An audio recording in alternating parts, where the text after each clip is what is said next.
अस्सलाम वालेकुम। सुबह सवेरे पाकिस्तान में बहुत खुशामदीद। मैं हूँ शिफा यूसुफजई और मैं हूँ वैस मंगलवाला। मेरी तरफ से भी आप सबको अस्सलाम वालेकुम। खुदा का शुक्र है कि उसने हमें आज की सुबह देखना नसीब फरमाई। और आज की सुबह का आगाज़ करते हैं एक बहुत ही ख़ास शख्सियत के ज़िक्र से। और ये वो शख्सियत है, ये थी बुनियादी तौर पर, ज़ाहिर अब इनका इंतकाल हो चुका है, लेकिन कुछ ऐसे लोग होते हैं हर माशरे में कि जिन्हें आप इंस्टीट्यूशन का दर्जा दे देते हैं, जिन्हें आप उस माशरे के जो इंटेलेक्चुअल तरीन लोग होते हैं उनमें शामिल करते हैं। तो ये उन लोगों में शामिल थे। और वो जो भारत से मरूब शख्सियात जो होती हैं, वो जैसे मतलब भारत में ज़ाहिर है बड़े इंटेलेक्चुअल्स हर जगह होते हैं, हर मुल्क में होते हैं, उसमें कोई ऐसी बात नहीं है, लेकिन भारत में अगर बड़े बड़े इंटेलेक्चुअल्स का नाम लिया जाता है आजकल, तो वो कौन से होते हैं? वो कहते हैं भाई कि गुलजार साहब देखो भाई, बड़े ज़बरदस्त मतलब लिखारी हैं, शायर हैं। और जावेद अख्तर का नाम लेते हैं, हमें भी हमारे यहाँ भी बुलाया जाता है उनको फेस्टिवल वगैरह में, फिर बाद में वो कुछ ऐसी वैसी बात कर देते हैं, फिर कंट्रोवर्सी बन जाती है। लेकिन बहरहाल हर माशरे में कुछ इंटेलेक्चुअल्स होते हैं। अब हमारी बात की जाए अगर आज के माशरे में, तो हम क्या बात करेंगे भाई कि मुस्तनसर हुसैन तारड़ साहब एक बहुत बड़ा नाम है, बहुत बड़ी शख्सियत है। लेकिन हम जिस शख्सियत की बात करने जा रहे हैं उन्हीं का नाम लेंगे कि वही सबसे बड़ी शख्सियत है। मतलब तारड़ साहब का तो जिक्र करेंगे, लेकिन इनका जिक्र जो है वो साथ बराबर आज असल में जिक्र इनका करना है। बिल्कुल, तारड़ साहब का नाम इधर जरा मिसफिट है।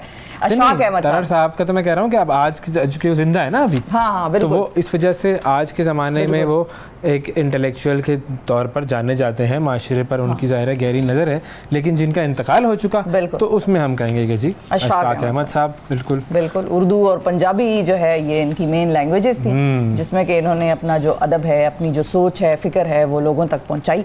और इन्हीं दो ज़बानों में हमने भी इनको ज़्यादा पढ़ा। अफसाना, ड्रामा निगार, दानिश्वर और मशहूर जो ब्रॉडकास्टर्स हैं, उनकी ये सारी चीज़ें इन्होंने भी की हैं और बहुत सारे और लोगों ने भी की हैं। लेकिन उन बहुत सारे लोगों का नाम शायद ही हमें कोई पता हो, शायद हम बहुत सारों को नहीं भी जानते। तो ये वो है जो उस लीग में सबसे आगे है। बिल्कुल। अच्छा, अशफाक अहमद साहब से बुनियादी तौर पर जो लोगों का तारुफ हुआ था वो तो उनके अफसानों के हवाले से हुआ था। और उनका पहला अफसाना था तौबा, और फिर उसके बाद मतलब तकसीम हिंद के बाद जो नए अफसाना निगार जो थे, उसमें अशफाक अहमद साहब का नाम एक बहुत मकबूल नाम था, बड़ा उनको पसंद किया जाता था। और फिर उनका एक नावल था गडरिया, वो बड़ा मशहूर नावल था और उसको बहुत ज़्यादा पसंद किया गया। फिर उनकी एक शख्सियत का जो एस्पेक्ट था सूफीज़म, वो जो बाबा जो हम अक्सर जिसका जिक्र करते हैं, वो बाबा कहाँ से आता है?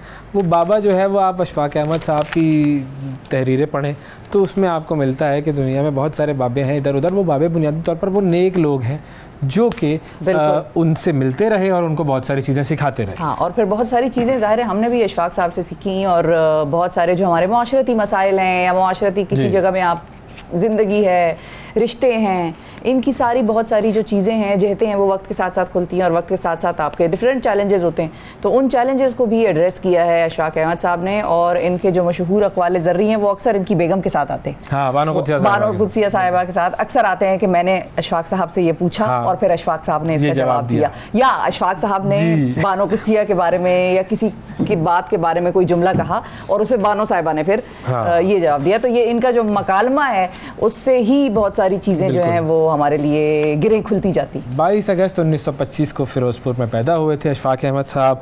और Dayal Singh college, oriental college Lahore में उन्होंने तालीम हासिल की। उसके बाद इटालियन उन्होंने पढ़ी, फ्रेंच पढ़ी, ये सारे ज़बानों के डिप्लोमे हासिल किए। ब्रॉडकास्टिंग की तरबियत उन्होंने न्यूयॉर्क से हासिल की।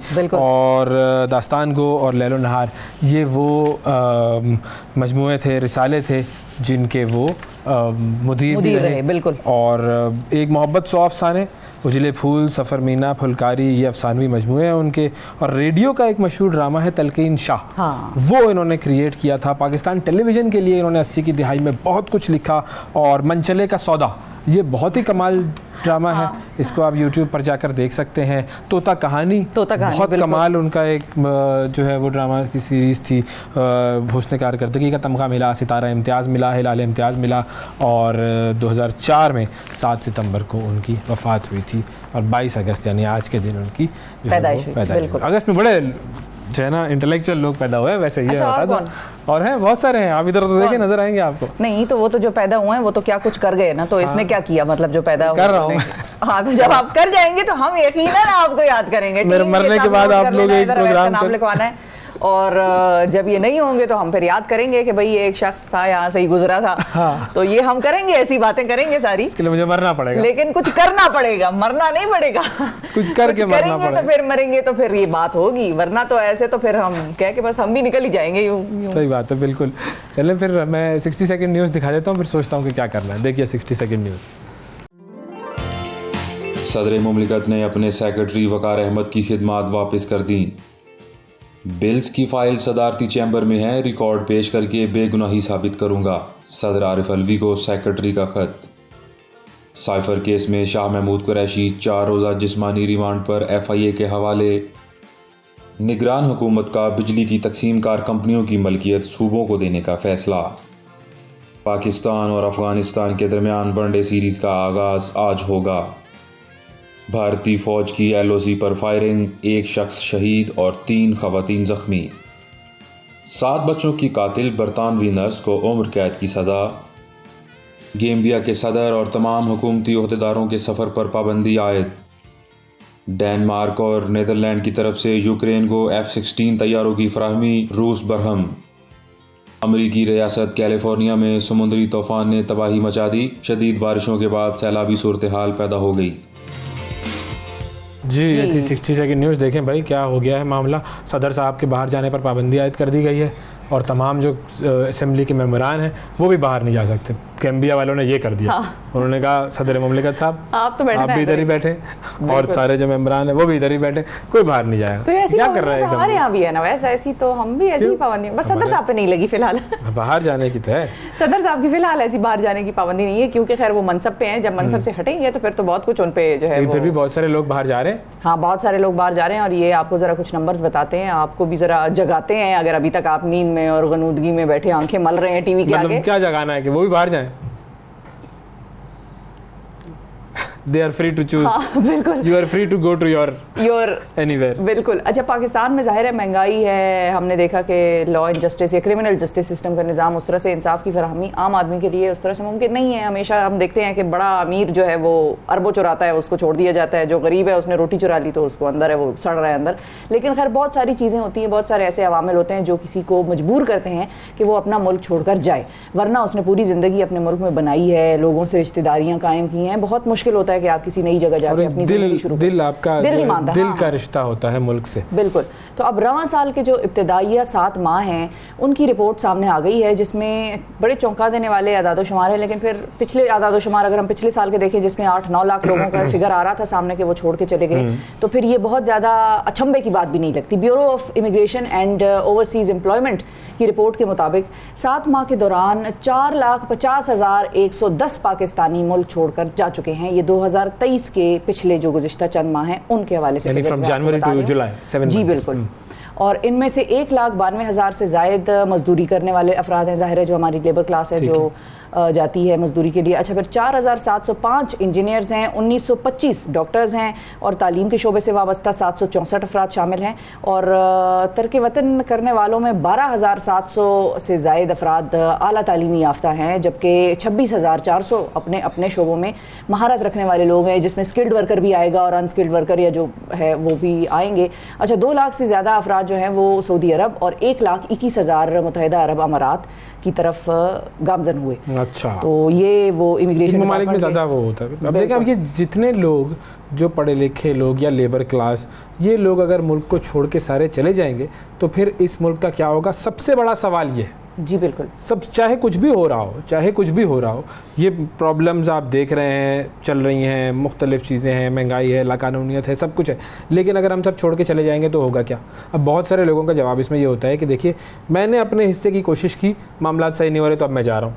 ये भी बहुत सारे मतलब जब मेरी बात होती है लोगों से जो जा रहे होते हैं तो वो ये कहते हैं कि जी हमने अपने तौर पर कोशिश कर लिया, अब हम कब तक एक रिस्क लेते रहे। ज़ाहिर है कुछ लोग इनमें वो हैं कि जिनकी आज स्किल जो है वो वैल्यूएबल है, सिग्निफिकेंट है, तो उनको वहाँ पर नौकरियाँ मिल जाएंगी। ज़रा से भी वो उम्र के हिस्से में गए कि जहाँ उनको कंपटीशन से वो बाहर निकल गए, या 5 साल 10 साल के बाद अगर वो जाएंगे तो हो सकता है कि उनको वो मौके वहाँ पर भी फराहम ना हो।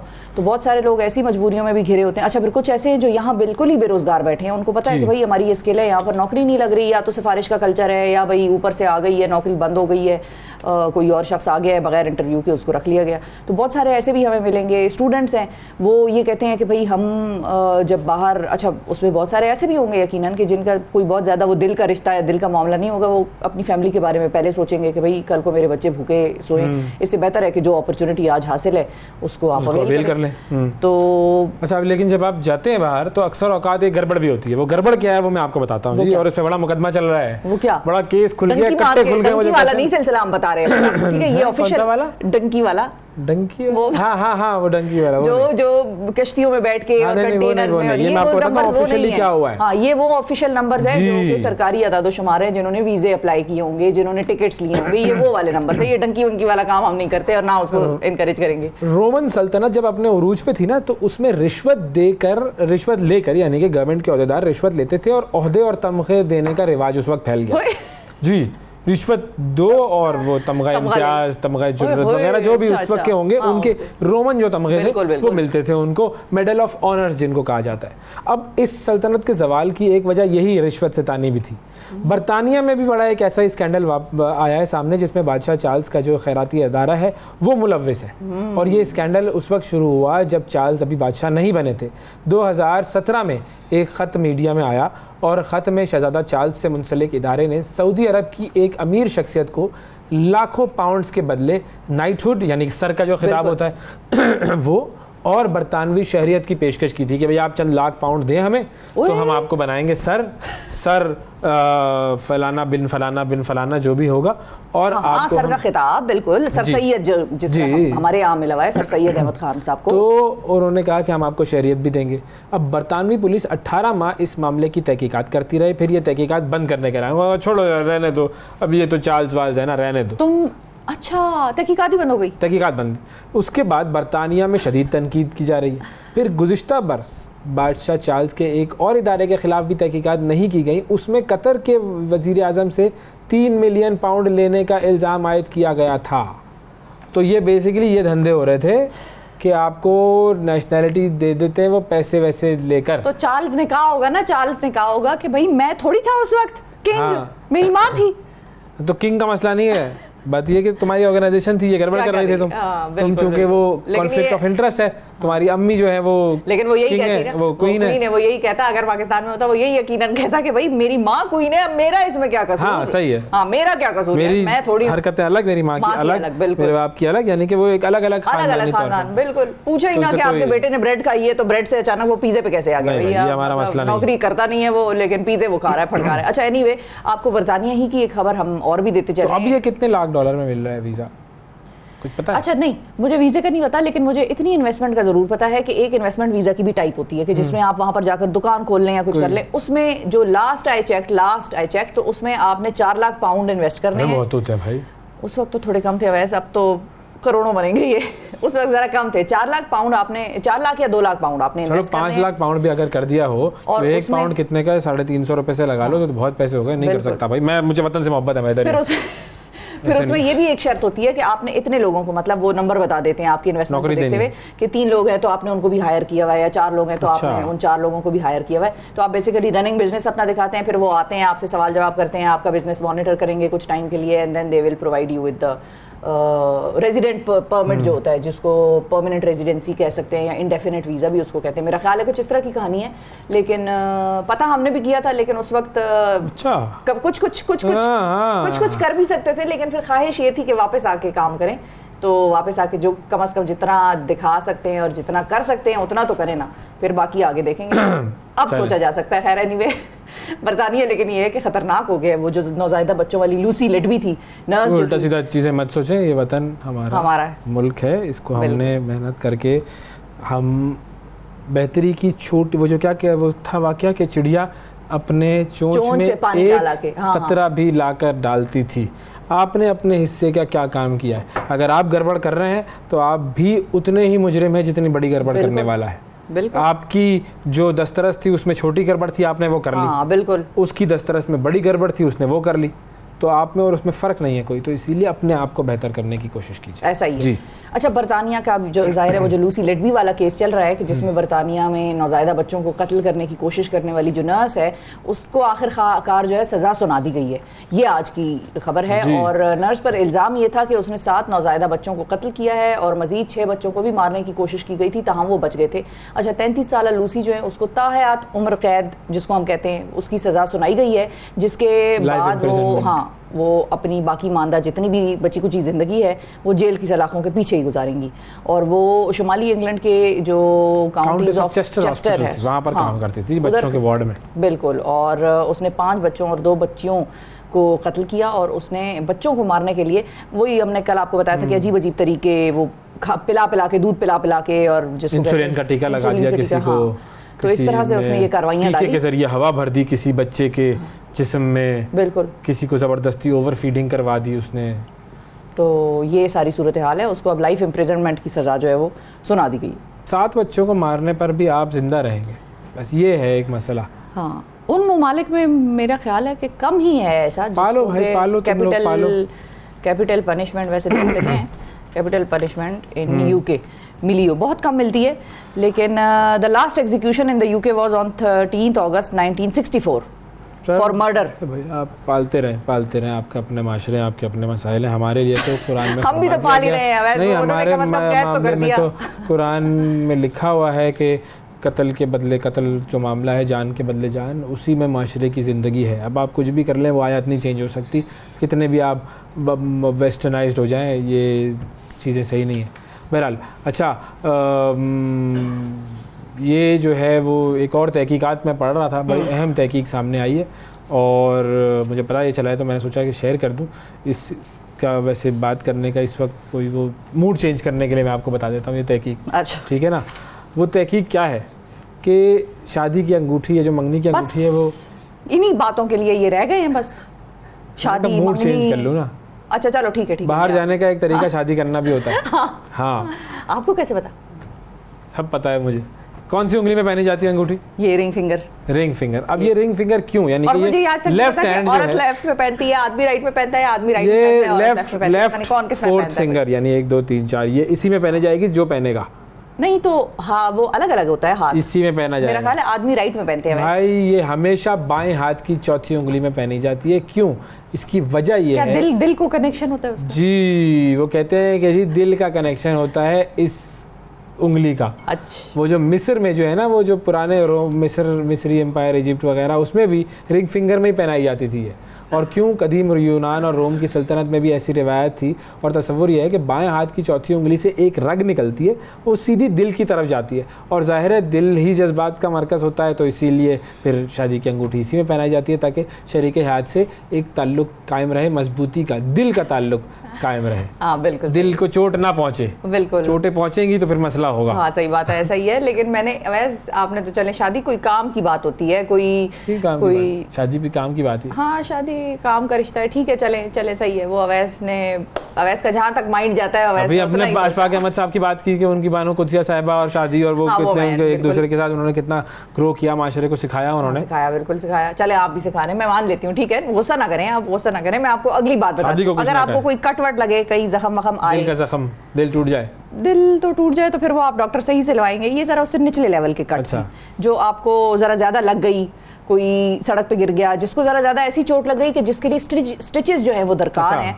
और जहाँ पर खून का इखराज जो है वो रोकना जो है अशद ज़रूरी है, लेकिन खून रुक नहीं रहा, तो फिर उसके लिए एक इमरजेंसी जो है या तो आपको अमले को कॉल करनी पड़ती है या किसी करीबी अस्पताल में फ़ौरन जाना पड़ता है। लेकिन अब अगर ऐसी चीज़ आपके आसपास नहीं है तो आप घरों में अपने पास एक ऐसी चीज़ रख सकते हैं जो कि इजाद हुई है और बड़ी इंटरेस्टिंग है और बहुत काम की है। ये फौरी तौर पर ज़ख्म को किसी जिप की तरह ये बंद कर देती है। और जिप स्टिच इसका नाम है, और बड़ी इंटरेस्टिंग मुझे ये वीडियो लगी, तो मैंने कहा भाई ये तो दिखानी है। कि ये हर घर में होनी चाहिए। बच्चे क्या होते हैं, रिसर्चेज है, मैं क्या रिसर्च लेकर आया हूँ, आप क्या रिसर्च लेकर आई हैं, वाह वाह वाह वाह। मेडिकल से कोई अलग ही उनसीयत है, एक लेवल अलग है। लेकिन ये कि ये जो जिप स्टिच है, अब ये करता क्या है, इसको गौर से देखें, ये कट के आपने दोनों साइड पे इसको ऐसे प्लेस कर दिया है कि कट इसके बिल्कुल दरमियान में आ रहा है, ठीक है। और उसके साइड से आपने जिस तरह हम वो होती है बैंडेड होती है, उसके साइड से हम वो हटा देते हैं ताकि वो चिपक जो उसके अंदर लगी हुई है, चिपक भी जरूरी है ना, वो चिपक लग जाए। तो इसका भी साइड से आप ये देखिए व्हाइट हटा देंगे सारा जो कागज है, और इसको आप चिपका देंगे जख्म के दाएं और बाएं, और ऊपर से इसके ये तारें गुजर रही हैं, अगर आप गौर से देखेंगे उन तारों को आपने करना ये है कि हल्का सा आहिस्ता आहिस्ता ऊपर की तरफ खींचते जाएंगे आप, तो वो टाइट होता जाएगा और वो उस कट को बंद करता जाएगा, और फिर ऊपर से आपने उनको काट लेना है। तो ये आपका जिप स्टिच जो है वो घर में बैठे बैठाए तैयार हो गया। अब इसका मतलब ये नहीं है कि बच्चे ये देखकर एक दूसरे का सर फोड़ना शुरू कर दें कि ये तो अब घर में ही मामला है, ना अस्पताल जाना, ना कमाल की चीज बनाई भाई, वाह वाह वाह। लेकिन ये उस कट को करीब ले आती है and it helps it to heal. Cells आपस में जुड़ते जाते हैं। स्टिचिंग तो बड़ा दर्द वाला प्रोसेस होता है, उसके अंदर से गुजारा जाता है, ये ऊपर से उन्होंने करके, बिल्कुल देखिए साइंस की तरक्की भाई, वाह वाह वाह वाह। तो ये जिप स्टिच जो है मैंने सोचा कि ये सब जगह पर होना चाहिए, और आई एम श्योर कि ये पाकिस्तान में भी अवेलेबल होगा, ऐसी कोई बात नहीं। FDA ने भी मंजूरी दे दी है भाई इसकी, असल तो चीज़ ये है। बिल्कुल, ये अप्रूव्ड है और ड्रग रेगुलेटरी अथॉरिटीज इसको भरपूर सपोर्ट कर रही हैं। तो आप लोग भी जो है इसको जब आए तो इस्तेमाल कर लीजिएगा, जरूर अपने घर में रखें और अपना ख्याल भी रखें। अच्छा जी, मैं तो खैर पैसे से कमाने की रिसर्च लेकर आया हूँ, एक नया तरीका पैसे कमाने का आ गया है, बड़ा ज़बरदस्त तरीका है। और वो तरीका क्या है, यूट्यूब पर, टिकटॉक पर, ट्विच पर, ये सारे जो वीडियो प्लेटफॉर्म्स हैं उन पर, वो भी एक ऐसा प्लेटफॉर्म है जी। अच्छा, जी बिल्कुल, अभी तो रंबल आ गया यूट्यूब की तरह का एक और प्लेटफॉर्म जी, वो भी पैसे देता है। हाँ, वो भी पैसे देता है, उस पर अकाउंट बना ले।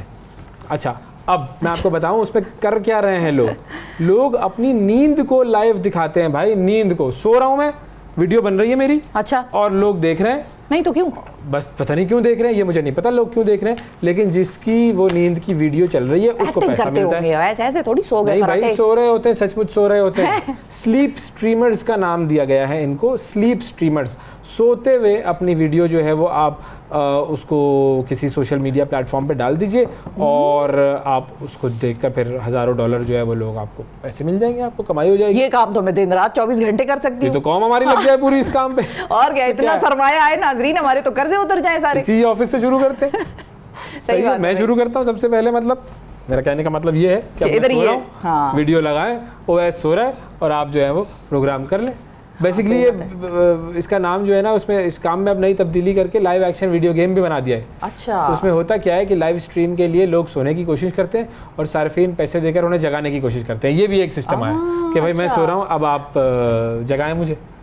तो ये दोनों तरफ से जोर आजमाई चलती रहती है। मतलब गेम भी है, मजा भी आएगा आपको, और थोड़ा पैसा भी कमा लेंगे। एक तरफ पैसा है, शोर शराबा है, दूसरी तरफ नींद है। अब आप बताइए आप क्या चुनेंगे, जो जीतेगा, मतलब कभी एक जीतेगा कभी दूसरा जीतेगा। हाँ, सही बात है। चले, इंटरेस्टिंग। लेकिन एक और चीज़ है जो हम पाकिस्तान में अब आपको लेकर आते हैं वापस, और बहुत हो गई ये गेम और कमाई शमाई की बातें, जो सीरियस बिजनेस है, let's talk about that now. और वो ये है कि हम आपको लेकर चलते हैं पाकपतन, और पाकपतन में फ्लड्स की, यानी कि सैलाब की सिचुएशन जो है वो नज़र आ रही है लोगों को। लोग अपने घर जो है वो कुछ छोड़ रहे हैं, कुछ ज़रा परेशान है कि भाई ये अब कहाँ तक ये सैलाब का जो है सारा सिलसिला होगा। तो हमारे साथ पाकपतन से हमारे नुमाइंदे हैं राना आफ्ताब साहब, उनसे जानते हैं कि इस वक्त सिचुएशन ऑन ग्राउंड है क्या। जी राना आफ्ताब साहब, बताइए क्या सूरत हाल है। बिल्कुल, 1988 के बाद भारत की जानिब से बड़ी आबी जारी का मुजाहरा किया गया है कि दरिया सतलुज में 2,50,000 से ज़ायद का जो सैलाबी क्यूसेक रेला छोड़ा गया है, उसने जो दरिया सतलुज पाकपतन के मुकाम पर हर तरफ तबाही मचा दी है। हद निगाह हम जिधर देखते हैं वहाँ हमें सिर्फ पानी ही पानी दिखाई देता है। इस सैलाबी रेले ने यहाँ दर्जन से ज़ायद देहात, सैकड़ों बहनियाँ और छोटी आबादियाँ जो है बुरी तरह मुतासर की हैं। हज़ारों एकड़ खड़ी फसलें जो हैं वो ज़ेरे आब आ चुकी हैं। इस वक्त फरीदकोट, पीर गनी, गदाइशा, मुस्की मामूका, नूरारत, होता और ये रमानी मलकाना, चकालो का, चक्कर आलो का, दादू नूरा, मल्ले का तारू और ये जो मकामात हैं, यहाँ पर हर तरफ सैलाब ने तबाही मचा दी है। यहाँ हज़ारों अफराद जो है वो यहाँ अपनी मदद आपके तहत नकल मकानी करते हमें दिखाई देते हैं। इनके मवेशी जो है मुश्किलात का शिकार है, उनके लिए कोई खाने का तमाम नहीं, चारे का तमाम नहीं। इसके साथ साथ इनके बच्चों के लिए तिब्बी कैंप यहाँ कैम नहीं किए गए, जबकि हुकूमत ने इसके बरकस दावा किया है कि यहाँ 52 जो है रिलीफ कैंप्स कैम कर दिए गए हैं, छोटी खैमा बस्तियाँ कैम कर दी गई हैं, जहाँ इन्हें नकल मकानी करने वाले अफराद को महफूज मुकाम पर पहुँचाने के बाद खाना भी दिया जा रहा है, तिब्बी इमदाद भी दी जा रही है, इनके मवेशियों को चारा भी फराहम किया जा रहा है। जबकि इस बड़े रेस्क्यू ऑपरेशन में इस वक्त जो है रेवन्यू, पंजाब पुलिस, रेस्क्यू और पाक फौज के दस्ते जो हैं वो भी इसमें हिस्सा ले रहे हैं। इसके साथ साथ जब हम इन इलाका मकीनों के पास आते हैं तो इनकी मुश्किलात देखते हैं तो इनका यही कहना है कि उनके सैकड़ों घर जो हैं वो मस्मार हो चुके हैं, वो बेघर हो चुके हैं, खुले आसमान तले हुकूमती अमदाद के मुंतज़र है, ना उनके लिए कोई खाने का एहतमाम है, ना उनके मवेशियों के लिए कोई चारे का एहतमाम है। इस वक्त जो सैलाबी सूरत हाल है दरिया सतलुज में, वो दरिया सतलुज बाबा फरीद के पुल के मुकाम पर इस वक्त जो है वो 1,70,000 से ज़ायद का जो सैलाबी रेला गुजर रहा है वो मज़ीद तबाही का पेश खैमा साबित हो सकता है। इसलिए यहाँ के इलाका मकीनों ने फौरी तौर पर वज़ीर आला पंजाब से बड़े रेस्क्यू ऑपरेशन और इन वसाइल को मज़ीद बढ़ाने का मुतालबा किया है ताकि इनकी ज़िंदगी और माल मवेशी महफूज हो सके, क्योंकि इस बड़ी तबाही के नतीजे में इनके जो राब्ते हैं वो भी मुनक़ता हो चुके हैं। यहाँ बिजली की सप्लाई भी अब नहीं रही। इसके साथ साथ हुकूमत ने 70 से ज़ायद स्कूलों को एमरजेंसी नाफज करते हुए गैर मुइना मुद्दत के लिए जो है वो बंद करके इन्हें रिलीफ कैंपों में जो है तब्दील कर दिया गया। इसके साथ साथ यहाँ फलाई तंजीमें भी हमें मुतरक नज़र आ रही हैं, वो लोगों की मदद करती दिखाई दे रही हैं। बहुत शुक्रिया जी। राना आफ्ताब साहब हमारे साथ मौजूद थे और हमें सैलाब की ताज़ा तरीन सूरत हाल से आगाह कर रहे थे। वक्फा लेते हैं नाज़रीन, वक्फे के बाद दोबारा हाजिर होंगे, हमारे साथ रहिएगा। सुबह सवेरे पाकिस्तान, सुबह सवेरे पाकिस्तान, सुबह सवेरे पाकिस्तान। वेलकम बैक जी। जड़ांवाला में मसीहियों की 19 इबादत गाहों और 86 मकानात की तोड़ फोड़ एक ऐसा वाक़या है जिसकी पाकिस्तानी माशरे के हर तबके ने मजम्मत की। यह हमारी तारीख़ का एक ऐसा तारीख़ वाक़या है, लेकिन इस तारीकी में भी रोशनी की कुछ किरणें नुमायाँ हुई हैं जो मायूसी के माहौल में उम्मीद को जन्म देती हैं। रोशनी की एक ऐसी ही किरण है मलिक इरफान खलील साहब, जिन्होंने एक मसीही ख़ानदान को न सिर्फ पनाह दी बल्कि उनके घर के बाहर खड़े होकर उसे भी बलवाइयों से महफूज रखा। एक जायनमाज लेकर वो उस घर के बाहर खड़े रहे, बलवाइयों को रोकते रहे। मलिक इरफान खलील साहब ने इंसानियत की लाज रखी, इस्लाम की लाज रखी और बताया कि हमारे माशरे का ज़मीर अभी जिंदा है। एक सच्चे मुसलमान की तरह उन्होंने बिला तफरीक मज़हब एक मज़लूम ख़ानदान की मदद की और आज हमारे साथ हमारे इस प्रोग्राम में मौजूद है। मलिक साहब को जी वालेकुम सलाम। बहुत शुक्रिया मलिक साहब, आपने वक्त निकाला और बहुत शुक्रिया कि आपने ये काम किया। आपने एक तरह से फ़ख्र, जो कहते हैं ना हमें आप पर फ़ख्र है, तो हमें आप पर फ़ख्र है सर। और ये बताइए कि आप वहाँ पर कैसे पहुँचे और आपको किस तरह से ये खबर आई कि आपके जो ये लोग हैं जिनको आपने बचाया है उनके घर जो है उस पर अटैक हो रहा है और बलवाई जो है वो उनके घर पर जाकर हमलावर हो रहे हैं। ये सारी सूरत हाल में आप वहाँ मौजूद थे या आपको किसी ने बताया? जी मुझे फ़ोन आए थे 2-4, मैं उनके फ़ोन पे इतला पे उधर गया हूँ, तो मैंने देखा उधर काफ़ी हालात ख़राब थे। तो कोशिश की इंतज़ामिया ने, पुलिस ने और अमन कमेटी ने भी, तो लेकिन आस्ता आस्ता हालात कंट्रोल से बाहर हो गए। लेकिन जब मस्जिदों में ऐलानात हुए ना तो उस वक्त दहशत ज़्यादा फैल गई। लोग जो थे मसीह बरादरी वो खौफज़दा ज़्यादा हो गई। तो चूँकि इस मामले में मुसलमानों के दिल बड़े रंजीदा थे, नो डाउट उनके दिल रंजीदा होने भी चाहिए थे, लेकिन इस हालात पे चले जाएंगे मतलब कुछ लोग जो लोग इंतशार कराना चाह रहे थे उस हद तक चले जाएंगे इसकी खबर नहीं थी। लेकिन मैं गया उधर, तो मैंने देखा तो मेरी बहन है वो मिस जॉस्मीन, तो उन्होंने मुझे कॉल भी की थी। मैंने जब हालात देखे तो सन्नाटा सा छा रहा था उधर, बहुत दहशत थी उस बस्ती में। तो कुछ लोग आ जा रहे थे अभी, मतलब वो कम्युनिटी मुस्लिम नहीं थे, मुस्लिम थे, तो जो क्रिश्चियन कम्युनिटी थी, मसीह बरादरी थी, वो खौफ से ज़्यादा बस्ती को छोड़ के जा रही थी। तो इस सिलसिले में मैंने फिर ओपनली ऐलान किया कि जो दोस्त मेरे बहन भाई मसीह भाई हैं जिनका कुछ खाना नहीं है तो वो उसके लिए मैं हाजिर हूँ। तो वो चूँकि इसलिए मैंने उनसे कहा कि वो सब लोग जो रंजीदा थे इस वाक़े पे कि कुरान मजीद की बेहरमती करने वाले शख्स की वजह से दूसरे मसीह भाइयों को मतलब निशाना न बनाया जाए, वो भी रंजीदा थे इस मामले पे। तो लेकिन मैंने उनकी जब दावत दी तो वो उनकी मेहरबानी, उन्होंने मुझे खिदमत का मौका दिया। वो मेरी बहन है, वो बनी है जॉस्मीन है। तो वो हुआ क्या, मतलब किस तरीके से आपने बचाया, थोड़ा सा वो अगर हमारे नाजरीन के लिए बता सकें कि घर के बाहर आप मौजूद थे उनके। और मैं वो उनको लेके घर आ गया हूँ इधर मेरी पास आ गए, तो फिर मैं वापस चला गया उधर। तो जब उधर फिर जब मैं गया तो हालात काफ़ी गंभीर थे, लोगों का एक जंबे गफीर था जिन्होंने मतलब मुख्तलिफ छोटे ठंडे डंडे वगैरह पकड़े हुए थे। तो यकदम उधर आग जो है ना चर्च को लगानी शुरू कर दी इन्होंने। तो मैं दौड़ा हूँ, फिर अपना उस घर के सामने मेरे साथ इमरान भाई थे, अदरीस भाई थे, आसिफ भाई थे, कुछ दोस्त और थे। तो हमने उन्हीं के घर ही नहीं बल्कि 2-4 और घर भी थे जिधर जब हमला हुआ ना, तो हमने कोशिश की कि वो हमलों को रोकें। जी। तो उनसे हमारी जड़ भी हुई, हमें मारा भी उन्होंने, तो हमारे साथ तशद्दुद भी किया उन्होंने। लेकिन हम डटे रहे कि नहीं, ये घर हमारी फैमिलियों के, हमारे अपने घर हैं। तो इससे ये कुछ तासर मिला उनको कि फिर उससे आगे उन्होंने मतलब जलाओ जो है ना मतलब सामान वगैरह तोड़ा है, टूट फूट की है, लेकिन जलाओ आग जो है ना वो उन्होंने मतलब नहीं लगाई आगे, किसी एक आध घर को लगी है। तो वो हमारी रुकावट से ये अल्हम्दुलिल्लाह मैसेज उनको गया कि ऐसी हरकत जो है ना। तो मलिक साहब, आपको डर नहीं लगा? मतलब ये मैं वैसे पूछ रही हूँ, इंसान बहुत सारी सिचुएशंस में, बहुत सारे ऐसे मामलात में दरमियान में होता है जिसमें कि उसको खुद भी नुकसान पहुंच सकता है, और वो तो इतना चार्ज्ड क्राउड था जो कि बस मरने या मारने पर तुले हुए थे। तो आपको डर नहीं लगा जो आप दरमियान में जाके खड़े हो गए और आपने कहा कि भाई आ जाओ, और ज़ाहिर है उन्होंने मारा आपको भी, तो वो डर कहाँ चला गया उस वक्त? नो डाउट, आपको पता ही है जब बंदे ऐसे हों जो आपको पहचान में भी ना हो, ऐसे लग रहा हो जैसे दुश्मन है, तो हमला भी कर रहे हो और नहते मतलब हमारे पास तो था भी कुछ नहीं। तो डर खौफ तो बहुत था, लेकिन मोहब्बतें थी भाइयों के साथ, वो हमें जवान किए बैठी थी, मजबूत किए बैठी थी। तो क्योंकि 7:30 बजे से लेके मतलब 2-3 घंटे प्रोसेस से गुजर रहा था मैं, कुछ रोज वाकया देख के खौफ कम हो रहा था। तो बस अल्लाह ताला ने हिम्मत दी, कुछ दोस्तों की भाइयों की मदद से मिल के हम जो मदद कर सके हैं वो किए इन लोगों की।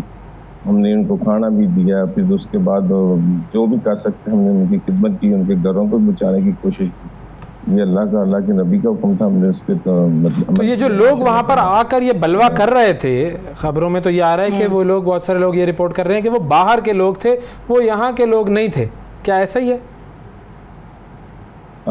जी बिल्कुल ऐसे ही है। ऐसे इसमें से थोड़ी देर पहले ना मतलब वाकया जब जलाओ शुरू हुआ है, 10 बजे तक तो मामला कुछ सुलझे हुए थे, कुछ अच्छे और बाशऊर लोग थे। कमल कमेटी है, मौलाना मुफ्ती यूनुस साहब हैं, सिकंदर रकी साहब हैं, और मैं था, एसपी जड़ावाला थे। इन्होंने चार दोस्त थे, इन्होंने मोटिवेट किया लोगों को, लोग समझ गए थे।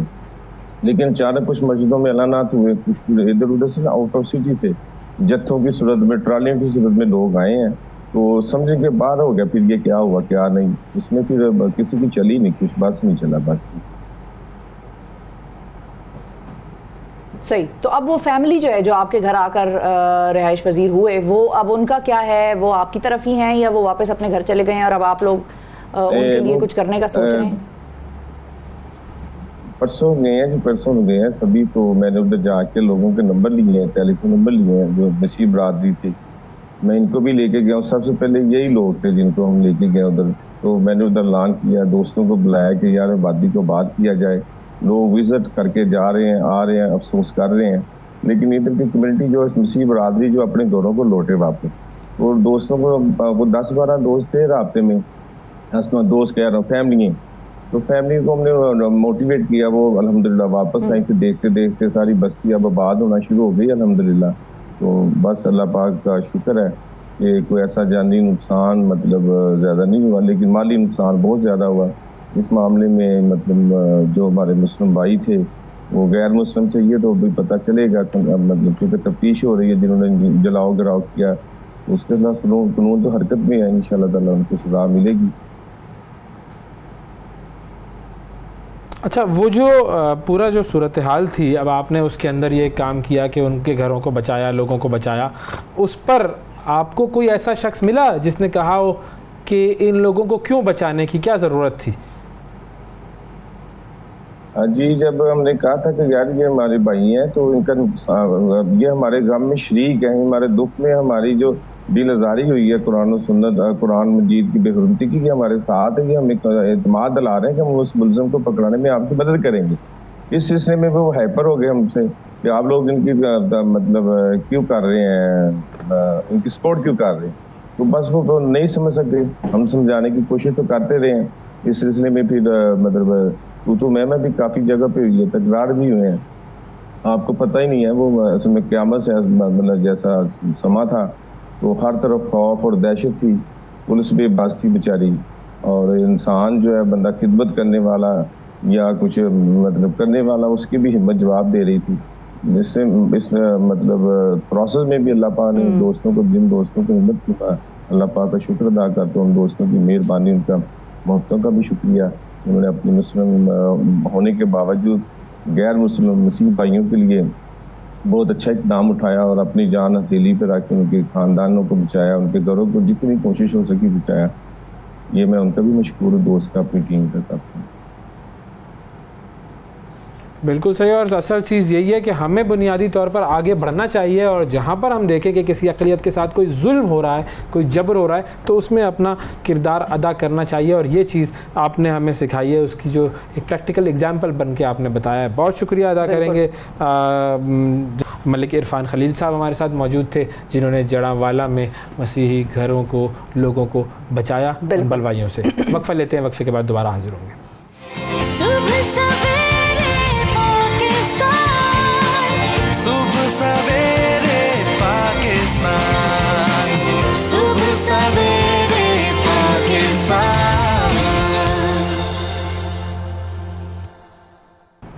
वेलकम बैक जी। यूरोप में जेलों का तस्वर जो है वो 16वीं सदी में शुरू हुआ, और उस दौर के जेलों का मकसद कैदियों को अजियत देना हुआ करता था। जेल में सफाई सुथराई का इंतहाई नाक़िस निज़ाम होता था, जिससे उनको अजियत पहुंचती थी, बीमारियां फैल जाती थीं, और इसके अलावा कैदियों पर इंतहाई सख्ती की जाती थी, और इसे गैर इंसानी सलूक फिर बाद में करार दिया। रद्द अमल आया इस पर 18वीं सदी के आखिर में जेलों की इस्लाह शुरू हुई।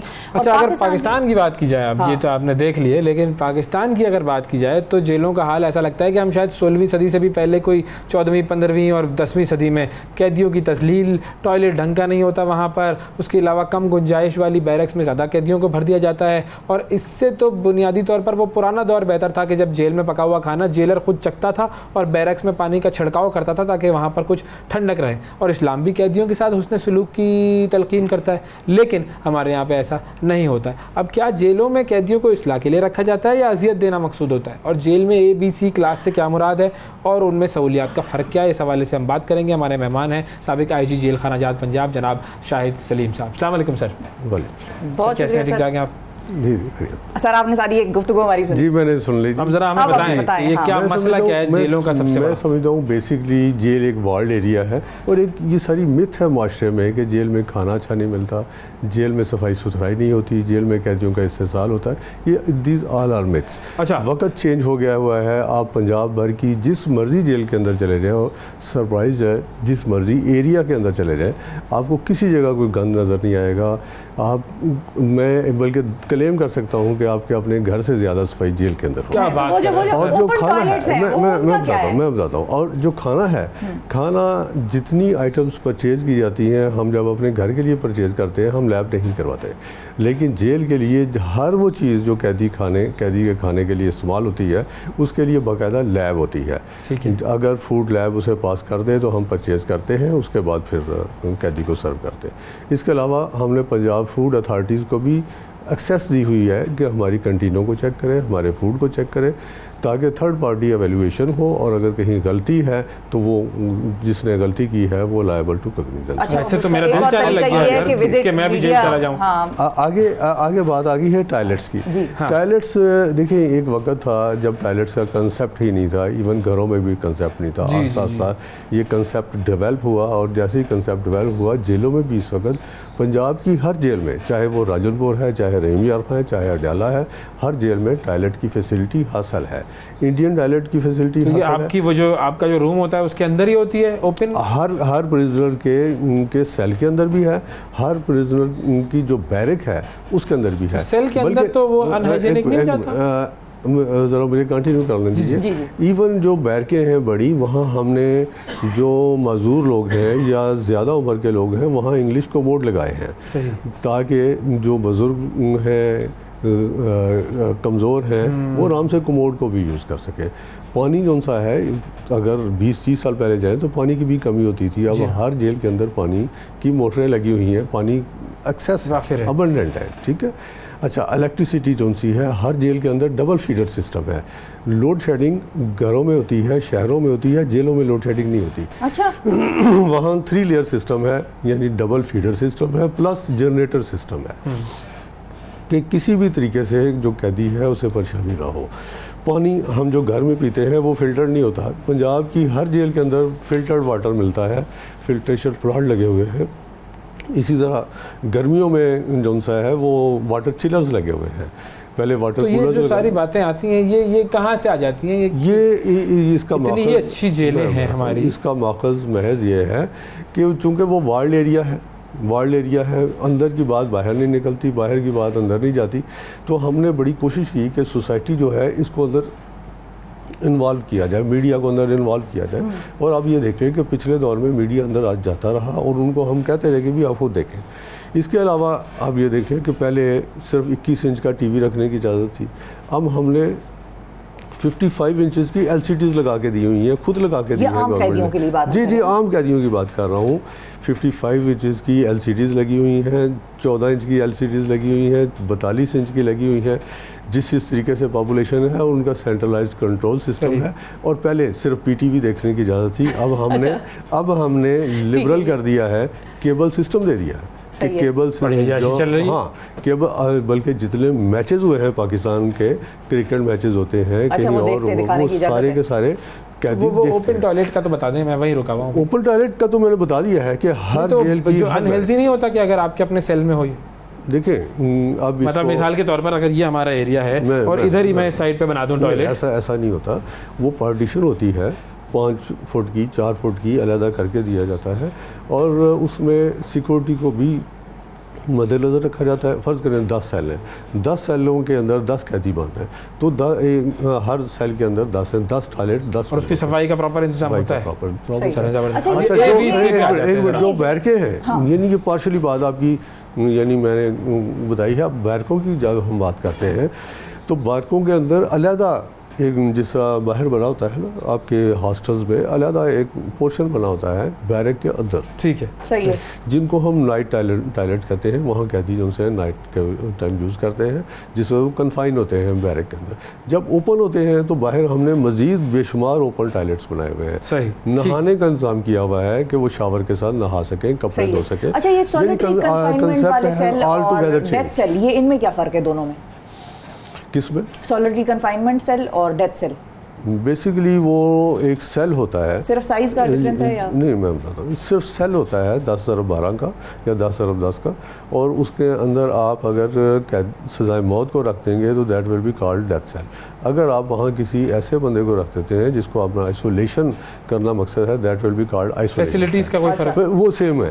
अच्छा, और ये जो कैमरे हैं, आजकल बड़ा कैमरों का भी चर्चा हम देख रहे हैं कि वही बाथरूम के ऊपर कैमरा, टॉयलेट के ऊपर लगाया हुआ है और वो बड़ा साफ नजारा है सारा। वो क्या देखना चाह रहे होते हैं? मेरा ख्याल है कि बल्कि मुझे यकीन है कि ऐसा कुछ भी नहीं है। दैट इज़ रॉन्ग इन्फॉर्मेशन है। मीडिया में वो लोग गलत इन्फॉर्मेशन दे के सिंपैथीज हासिल करना चाह रहे हैं और ये हो ही नहीं सकता है कि पाकिस्तान भर में या दुनिया भर में इतना कोई गिर जाए कि वो टॉयलेट के अंदर। सर गिर तो जाते हैं लोग। नहीं, वो जो मैंने आपसे कैमरे की बात पूछी, अब हमें तो पता है हम क्या बात कर रहे हैं। शफकतुल्ला खान साहब एडिशनल डिस्ट्रिक्ट सेशन जज हैं जिन्होंने इस पे साइन किया हुआ है, जिसमें लिखा है कि भाई CCTV कैमरे शैमरे लगाए हुए हैं और वो उसकी तस्दीक करना जो है वो मकसद है। एक मिनट मैं अर्ज करता हूँ। देखिए, कैमरे जो से हैं पंजाब की हर जेल के अंदर लगे हुए, ठीक है। अगर वो साहब कहते हैं कि मेरे ऊपर कैमरा ना लगाएं तो वो गलत कह रहे हैं। इस पंजाब प्रिजन्स का हर कैदी जो है वो मॉनिटर हो रहा है, सेंट्रलाइज्ड, दुरुस्त, अच्छी बात है, मॉनिटरिंग सिस्टम है। इवन लाहौर बैठ के मॉनिटर करते हैं। सही है। यानी हमारा है एक जेल के अंदर कंट्रोल सिस्टम है जिससे आप लोगों का है, फिर DIG ऑफिस लेवल पे हम एक्सेस दे रहे हैं और फिर आगे सेंट्रलाइज्ड कंट्रोल है कि वो आखिरी 30 सेकंड हम सिर्फ ये चाहेंगे क्या वाकई टॉयलेट्स के ऊपर भी लग सकते हैं? हो ही नहीं सकता, इसको डिनाई कर रहे हैं मुकम्मल। I strongly deny and condemned this statement and this, जिस किसी ने भी लिखा है, I strongly condemned it. ABC class sir थोड़ा समझाएं कि हम अगर जाएंगे तो कहाँ जाएंगे? Then again this is a myth, ठीक है। पहले जो रूल थे उसमें A class, B class and C class होती थी। 2017 में ये स्क्रैप कर दिया गया और फिर करा दी गई ordinary class and better class. ठीक है जी। Now there are only 2 class, ordinary class and better class. हर प्रिजनर जो सा है वो ऑर्डिनरी क्लास में जाता है, फिर वो अप्लाई करता है कि I am entitled to better class, तो फिर उसे बेटर क्लास दी जाती है। अगर उसकी एंटाइटलमेंट के क्या मेयार क्या है। अगर वो सिविल बंदा है तो पिछले साल प्रीसीडिंग ईयर में उसने 6 लाख रुपया इनकम टैक्स दिया हो, या वो गजटेड ऑफिसर हो, या वो कमीशनड ऑफिसर हो, या वो मेंबर ऑफ प्रोविंशियल पार्लियामेंट हो, या सेनेटर हो, या मेंबर ऑफ नेशनल असेंबली हो, तो इन लोगों को दी जा सकती है। अच्छा, और वो क्लासेस क्या हैं? तो देखिए एक चीज़ पहले पूछूं मैं, ये तफरीक क्यों है, ये तफरीक क्यों है? मतलब एक आम आदमी, गरीब आदमी जिसके पास मिसाल के तौर पर है ही कुछ नहीं, तो वो 6 लाख टैक्स नहीं दे सकता। एक आम आदमी जो MP है, MNA नहीं है, सेनेटर नहीं है, उसको हमने क्यों नीचे किया हुआ है कि तुम तो भाई ऑर्डिनरी हो, ऑर्डिनरी रहोगे, जेल में भी जाओ ना। मतलब जेल में तो आदमी जुर्म करके आता है ना, तो जुर्म किया है तो भी चूंकि मैं बड़ा आदमी हूँ तो मुझे फैसिलिटी। तो ये कौन सी ये पूरी दुनिया में कंसेप्ट है। इवन आप यूरोप में चले जाएं, अमेरिका में चले जाएं, तो वहाँ भी जो वाइट कॉलर क्राइम वाले हैं उनकी जेलें ही अलहदा हैं। चूँकि पाकिस्तान जो सा है ये तरक्की पजीर मुल्क है, ये अलहदा जेलें अफोर्ड नहीं कर सकता, तो लिहाजा उन्हीं जेलों के अंदर वो प्रोविजन दे दी है। फॉरेन कंट्रीज़ में अलहदा जेलें बनाई हुई हैं वाइट कॉलर क्राइम में। Mostly these people are white collar crime, तो इसलिए इनको फिर उनसे अलहदा भी रखा जाता है और थोड़ा सा बेटर फैसिलिटेट। लेकिन अगर मिसाल के तौर पर किसी 6 लाख इनकम देने वाले या MNA या MP या सेनेटर ने कोई कत्ल कर दिया, तो उसको फिर प्रोविजंस है कि कोई बंदा है, चाहे वो इनकम टैक्स दे रहा था, चाहे वो पार्लियामेंटेरियन था, वो किसी ऐसे ऑफेंस में इन्वॉल्व है जो बड़ा सीरियस है, तो उसे बेटर क्लास नहीं दी जाती। मैं बता देता हूँ, जैसे टेररिज्म है, एंटी स्टेट एक्टिविटीज़ है, एस्पियनेज है, कोई नारकोटिक्स स्मगलिंग है, तो इन लोगों को बेटर क्लास नहीं दी जाती। यानी उसमें भी प्रोविजन रखी हुई है कि इनको दी जाए। अब जरा फर्क पे आ जाते हैं, क्लासों का फर्क। नहीं, एप्लीकेशन किसको देते हैं? ये जेल सुपरिटेंडेंट फैसला करते हैं या जज? क्लास ये देते हैं सुप्रीम जेल को, सुप्रीम जेल DIG को एप्लीकेशन फॉरवर्ड करते हैं, DIG पर पूरा प्रोसेस करके डॉक्यूमेंट्स का प्रोसेस सुप्रीम जेल करता है, उसको फिर DIG चेक करते हैं, DIG IG प्रिजन्स को भेजते हैं, वहाँ काउंटर चेक होकर फिर रिकमेंडेशंस के साथ ये चले जाते हैं होम सेक्रेटरी के पास। सही है, ठीक है। और होम सेक्रेटरी फिर उसको ग्रांट करते हैं। सही। और दूसरा तरीका ये है कि वो बंदा कोर्ट में एप्लीकेशन देता है कि मुझे बेटर क्लास दे दी जाए, कोर्ट एवेलुएट करता है, एवेलुएट करके तो अगर वो कोर्ट बेहतर समझे और कन्विंस हो जाए तो वो टेम्परेरीली दे देते हैं और कहते हैं कि गवर्नमेंट से रब्ता करें और वहाँ से आप।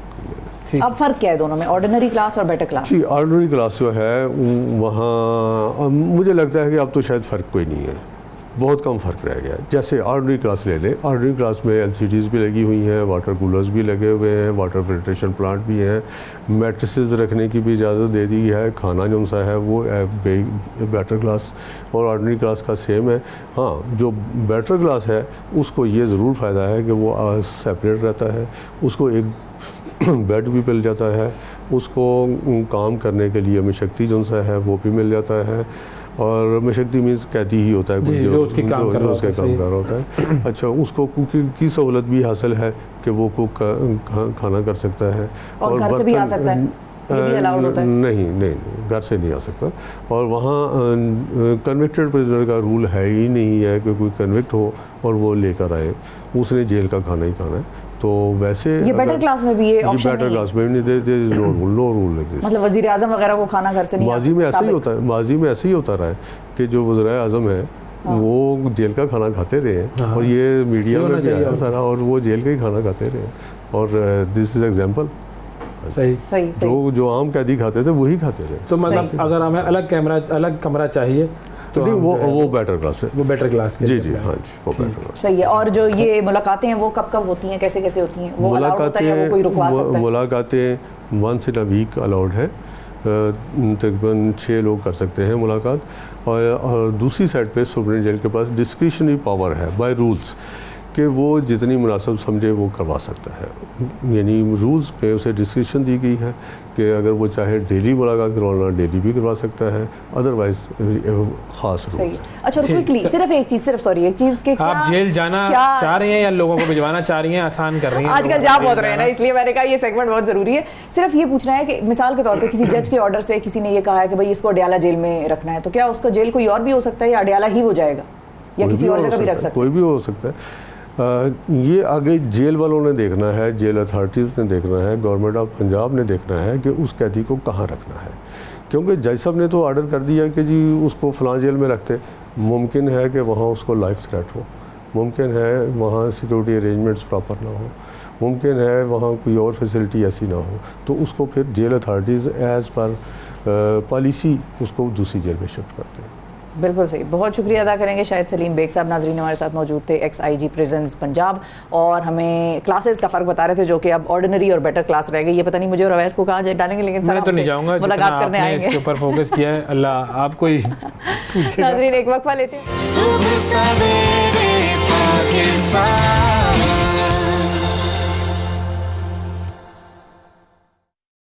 वेलकम बैक जी।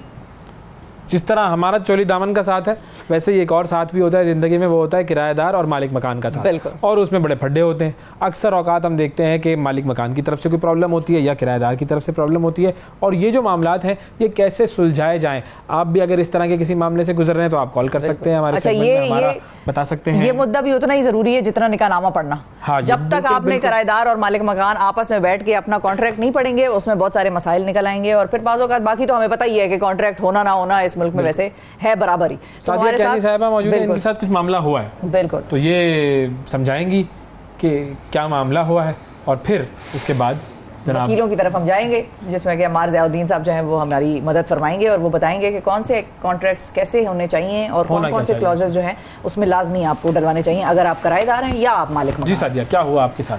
जी अस्सलाम वालेकुम।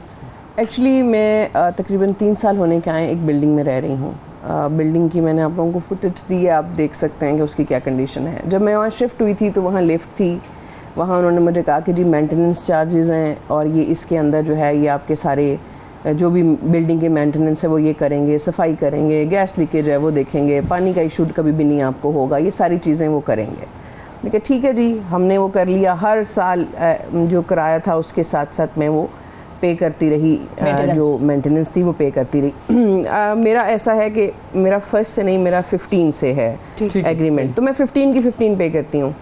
तो मैंने कुछ अरसे से उनको शिकायत करना शुरू की। पहले बीच में करती रही कि जी लीक होती है गैस, तो ये नहीं करके देते मेंटेनेंस, क्योंकि पुरानी बिल्डिंग है, खस्ता हाल सी तो है।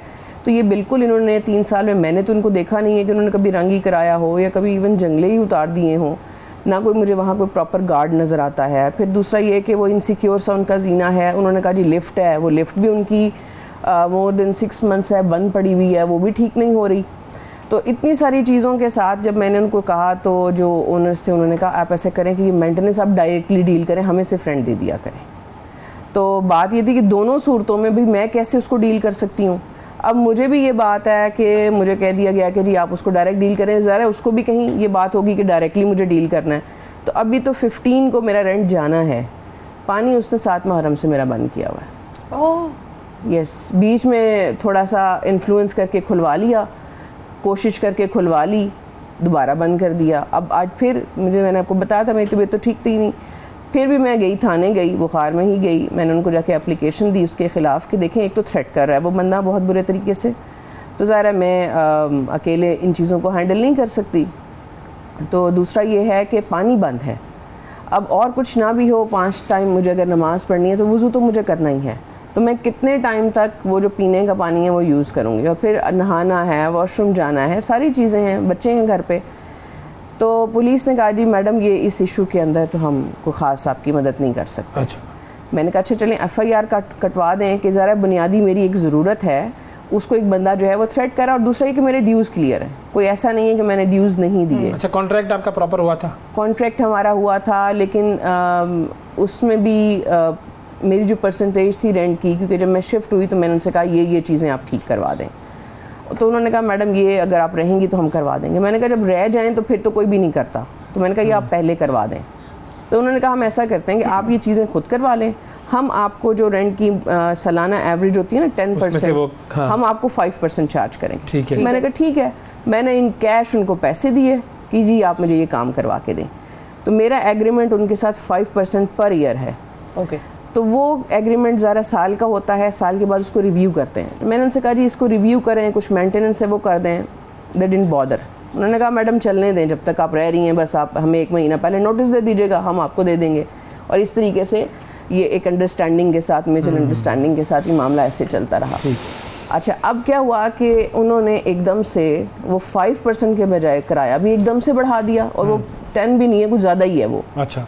तो कुछ उन्होंने कहा कि जी अराउंड मेरे ख्याल 10,000 एकदम से बढ़ा दिया कि जी ये हमारे हालात बड़े ख़राब हैं, शहबाज शरीफ ने बहुत महंगाई कर दी है, फ़लाँ ने बहुत महंगाई कर दी है, तो वो हमने आपसे पूरा करना है। तो उन्होंने मेरा किराया बढ़ा दिया। ठीक है, अब ये भी एग्रीमेंट के अगेंस्ट है। लेकिन अगर हम देखें जो हमसे मिस्टेक होती है कि अब एज ए वीमेन या किसी भी अब जो बंदा रह रहा है वो ज़रा अपनी सहूलत के लिए रह रहा है ना, अब वो पीछे पीछे फिरेगा कि जी मेरा एग्रीमेंट आप रिन्यू करें। ओनर्स नहीं आते, वो एक दफ़ा बस उनको इतनी गर्ज है कि जी पैसे दे दें, ना कोई मेंटेनेंस करते हैं, ना कोई कुछ सुनते हैं। ये केस हमें आ गया समझ में। अब सर अम्मार साहब आपकी तरफ आते हैं। एक तो ये केस है, लेकिन बुनियादी तौर पर क्या गलतियां होती हैं किराएदार की तरफ से, और फिर मालिक मकान की तरफ से भी आएंगे, क्योंकि किराएदार भी कब्जे कर लेते हैं भाई घरों पर।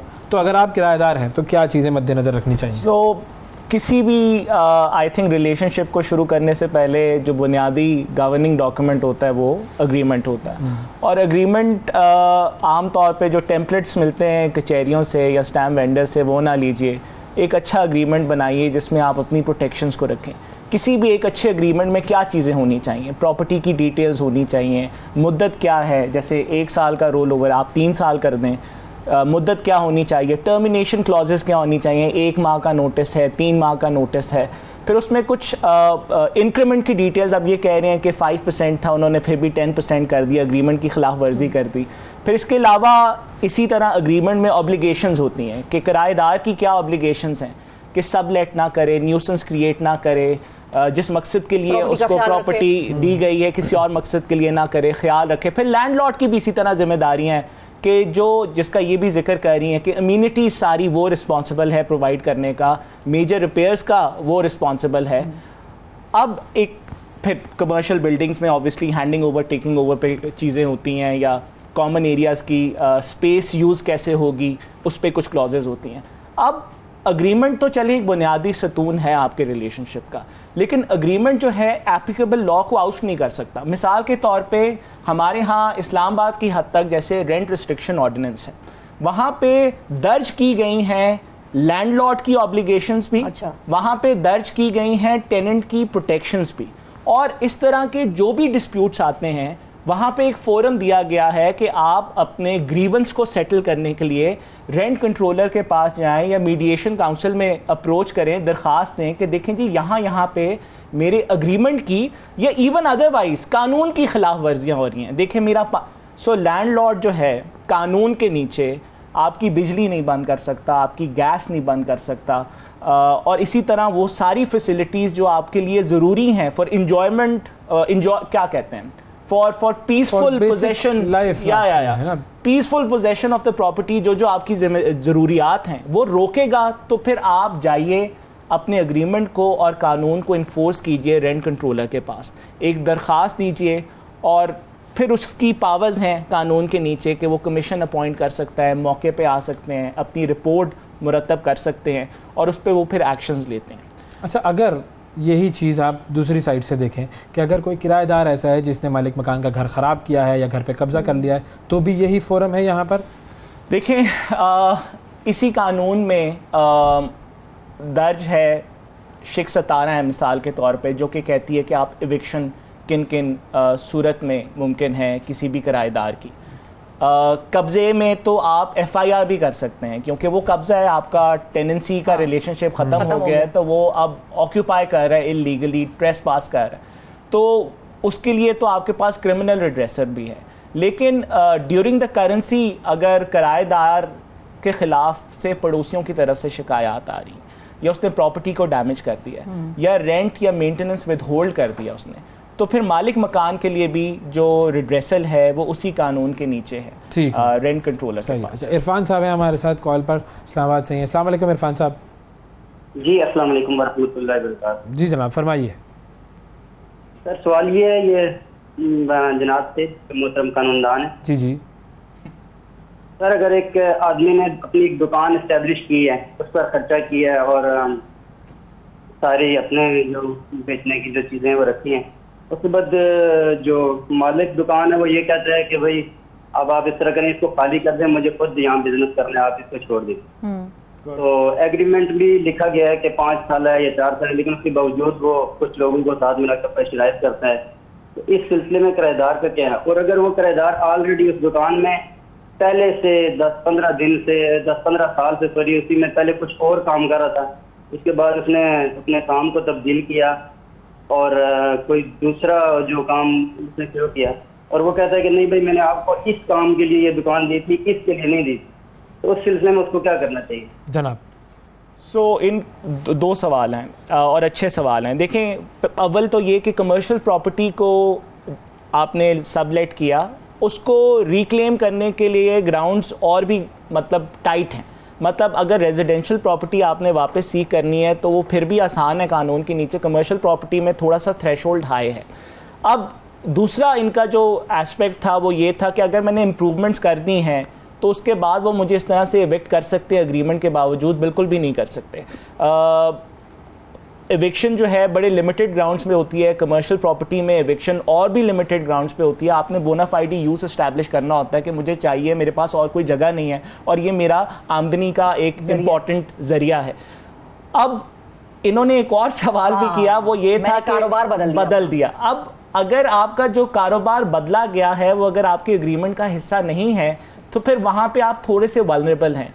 Again I will go back to square one, वो यही है कि एग्रीमेंट इंपॉर्टेंट है और उसमें जो मकसद है जिसके लिए आपको दुकान दी गई वो मकसद आपने जरूर स्पेल आउट करना है। अगर वो नहीं लिखा हुआ है तो फिर तो कुछ भी हो सकता है।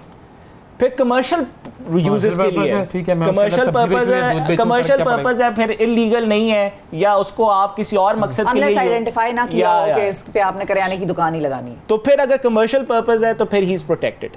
और इनको यही एडवाइस करूंगा कि पहले तो उनसे बैठ के गपशप मारें, कोशिश करें कि उनको समझाएं, नहीं मानते तो फिर अदालत ही जाएंगे, which is not the best recourse but the only recourse. Tahir Abbas साहब लाहौर से, अस्सलाम वालेकुम। जी वालेकुम अस्सलाम। जी ताहिर साहब फरमाइए।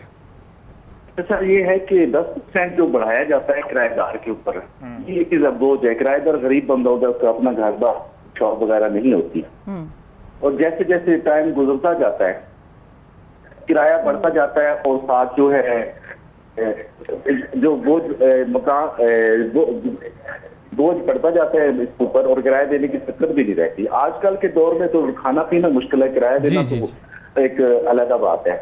हालांकि कानून में ये 10% नहीं है, एग्रीमेंट में जरूर है। तो सवाल ऐसा कानून बनाया जाए। जी चलें, अम्मार साहब आपको बताते हैं। हाँ, इसमें मैं 2 इश्यूज को एड्रेस कर दूं। 10% इंक्रीज। सो मैं अग्री करता हूं कि ये नहीं होना चाहिए। अनफॉर्चुनेटली कानून में देखें, कानून साजी आप लोगों की प्राइवेट अरेंजमेंट में नहीं कर सकते। कानून में ये है कि कानून में ये दर्ज है कि 10% है, लेकिन कानून में ये भी है अगर कमर्शियल प्रॉपर्टी 3 साल की मुद्दत के लिए अगर आपने रेंट आउट की है, इनिशियल टर्म 3 इयर्स है, तो उस टर्म में आप उसको नहीं बढ़ा सकते। हाँ, वो तो खत्म होगा, कॉन्ट्रैक्ट खत्म होगा। फिर कुछ एक्सेप्शंस हैं कि आपने कुछ इंप्रूवमेंट्स की हो जो लैंडलॉर्ड ने की हो तो वो आप एडजस्ट करते हैं। लेकिन coming back to the principle, देखिए इनकी बात जायज़ है कि आजकल बहुत ज़्यादा महंगाई है, आपकी परचेजिंग पावर तो दोनों के लिए है ना, उस कम होगी भी तो नहीं, बट 10% देखें, 10% मेंटेनेंस नहीं कर रहे हैं, मेंटेनेंस नहीं करते जी। 10% इज अनफेयर, और मैं सिर्फ ये आर्गुमेंट करना चाह रहा हूँ कि ये कानून में नहीं होना चाहिए, ये अग्रीमेंट के नीचे गवर्न होना चाहिए। सही है। अब कमिंग टूवर्ड्स हर प्रॉब्लम, ये इनके पास क्या ऑप्शंस हैं और ये कहाँ जाएं? मेरा ख्याल है पुलिस की कंप्लेंट तो एक है जिसमें कि पुलिस ने थोड़ा सा दिखाया और वो पानी खुल गया, लेकिन अब पानी दोबारा बंद है। सो मैम, पुलिस तो इनका कभी भी इनसे यही बात हो रही थी, इनका obviously she has her own convictions, लेकिन इनकी जो सोल्यूशन है वो रेंट कंट्रोलर के पास ही है। ये सिविल नेचर का मुकदमा है और रेंट कंट्रोलर के पास ही इनको दरख्वास्त, अगर जैसे ये कह रही हैं कि मेंटेनेंस का इशू है, ये बिल्डिंग के स्ट्रक्चरल इश्यूज हैं, तो इनके अगर ये कोशिश कर सकें, इनके और भी साथी जो इनके पड़ोसी हैं वो इनके मिल के जाएँ और वो एक दरख्वास्त दें। और रेंट कंट्रोलर की मैं सिर्फ ये बताता चलूँ कि ये आम सिविल मुकदमे की तरह ये कार्रवाई नहीं चलती, ये स्पेशल लॉ के नीचे चलती है और ये 2-3 महीने में ये खत्म हो जाती है। अच्छा ठीक है। और इस पे आम आदमी का खर्चा कितना आता है? मतलब जाहिर है उसके लिए भी लॉयर को हायर आपने करना है, या वो मतलब वकील कहाँ पैसे लेते हैं शिफा? वकील तो देखें कर लेते हैं, वकील का पेट नहीं होता। वकील जो है वो बड़े बेचारे और बड़े क्या बेजरर सा एक शोबा है हमारे माशरे का। तो कोई इतना खर्चा नहीं होता। मैं पूछ रही हूँ बात कि वो कानून कहाँ है जो इमीडिएट रिलीफ देगा? एक बंदा आता है वो पानी बंद कर देता है, बाय लॉ पानी बंद कर सकते हैं आप किसी का? मैं तो ये नहीं समझ आ रही। नहीं कर सकते। तो फिर इस पे सर, इस पे क्या है? इस पे एक्शन पुलिस ही लेगी? पुलिस नहीं लेगी एक्शन। इन्होंने कोशिश करके देख लिया। नहीं, पुलिस तो अपने नॉर्मल हालात और वाकयात और एक बंदा वायलेशन कर रहा है, वैसे पुलिस के डोमेन में नहीं है। मामलात बिल्कुल है अवैस।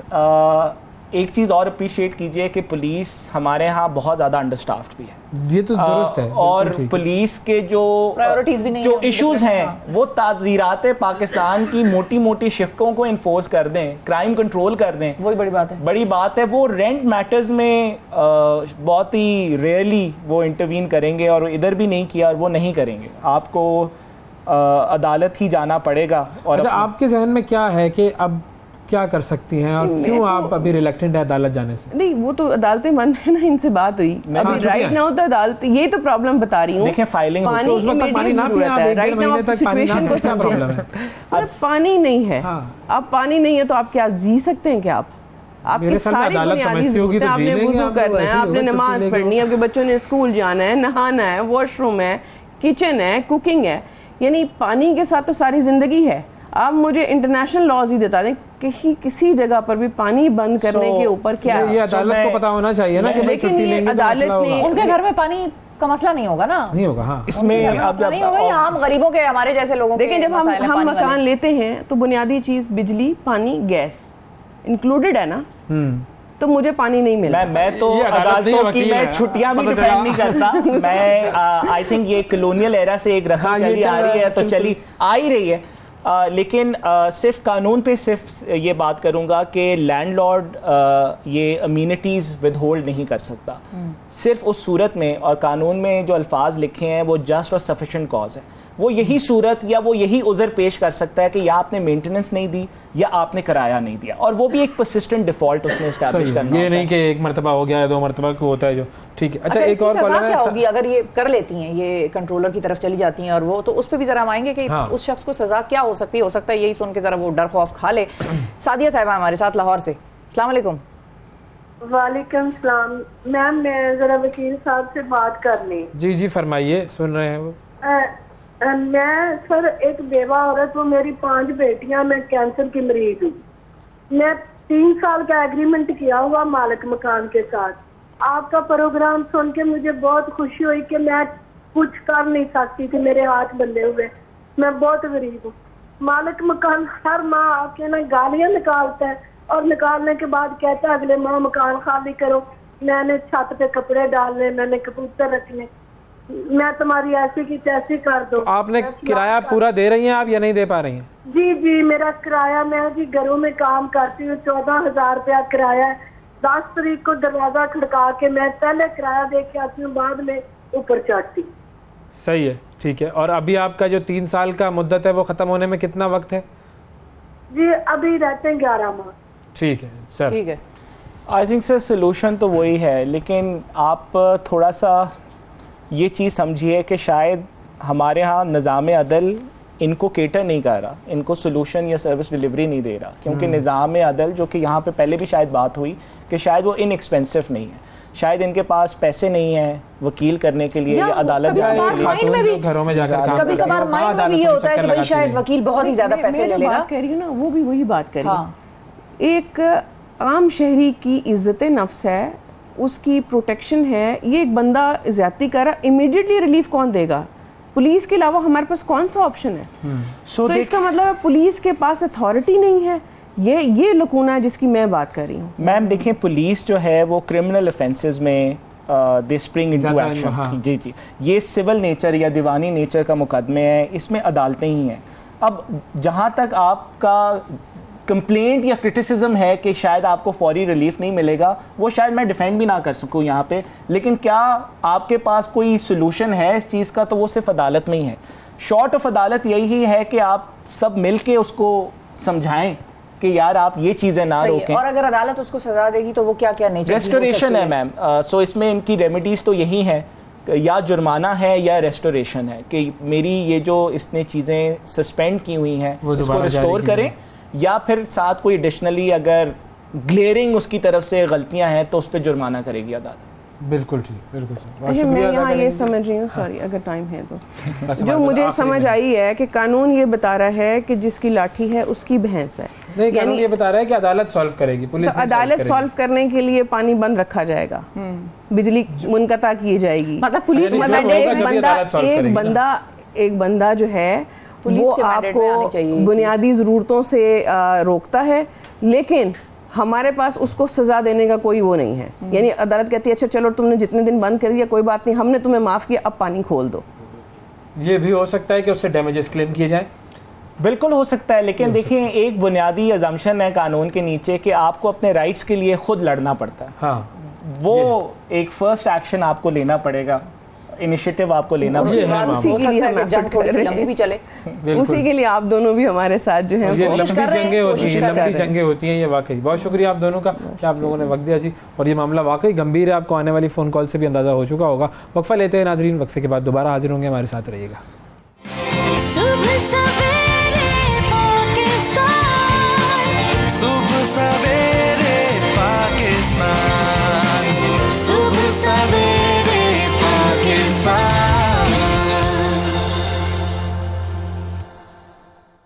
वेलकम बैक जी, सुबह सवेरे पाकिस्तान में एक मरतबा फिर खुशामदीद। किचन जो है वो इंसान के जो घर है उसका एक बड़ा अहम हिस्सा होता है, और हम सब किचन से बड़ी मोहब्बत करते हैं। किचन में जो पकता है उससे मोहब्बत करते हैं, और किचन में जो पकाता है उससे भी बड़ी मोहब्बत करते हैं। वो भी करनी चाहिए, वरना अच्छे खाने नहीं बन सकते।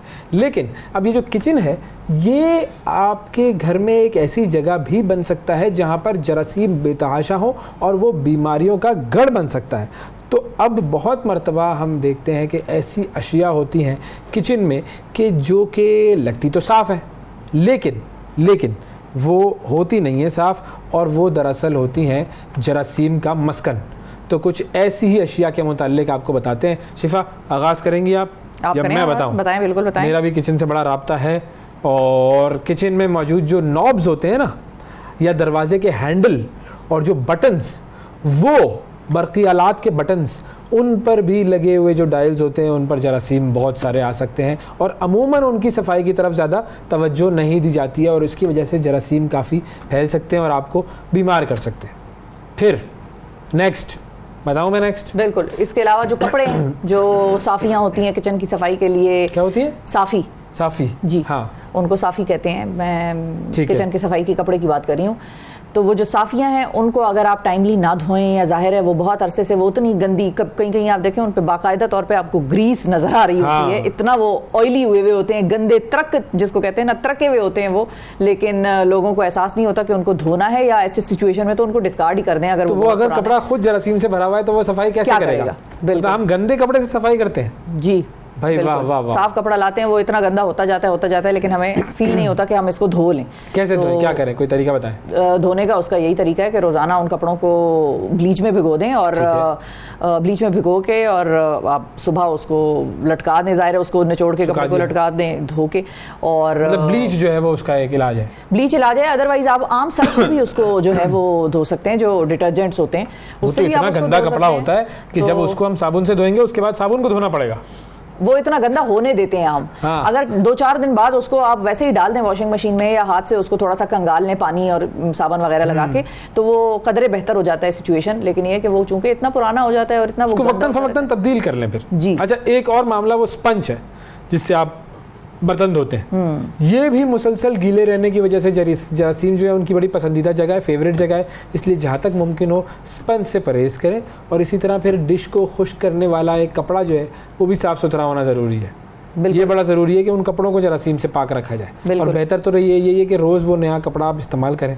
और कौन सी जगह है जरासीम जहाँ पर होता है? अच्छा, जरासीमों की जरासीम वैसे ही जो है वो प्लूरल है जरसूमे का। जरसूमा इज अ सिंगुलर वर्ड और जरासीम इज प्लूरल। तो उसकी एक और पसंदीदा जगह जो है वो चॉपिंग बोर्ड्स है, यानी कि जिसपे हम रख के चॉपिंग करते हैं। चॉपिंग बोर्ड्स हैं और उन्हें भी साफ रखना चाहिए। गोश्त सब्जी वगैरह काटने के लिए मुख्तलिफ बोर्ड्स इस्तेमाल करें। ये बात पहले भी मैंने आपको प्रोग्राम में बताई थी, क्योंकि चिकन और गोश्त वगैरह में एक अलग किस्म के बैक्टीरियाज होते हैं जो कि आमतौर पे वो धुलते भी नहीं है, या वो अक्सर उनको ज़रा मेहनत करके साफ करना पड़ता है। अगर उसी चॉपिंग बोर्ड पे जिस पे आप गोश्त काट रहे हैं उसको आपने सब्जियों के लिए इस्तेमाल कर लिया तो फिर तो आपके पेट का जो हाल है वो आप ही बेहतर समझ सकते हैं, उसके बारे में मैं यहाँ नहीं बताऊंगी। और तो सब्जी, उनकी छुरियाँ भी अलग होनी चाहिए, उनके चॉपिंग बोर्ड्स भी अलग होने चाहिए। कच्चा गोश्त is a nursery of bacteria, वो वाला जिससे कि आपको फूड पॉइजनिंग हो सकती है शदीद, और होती भी है लोगों को।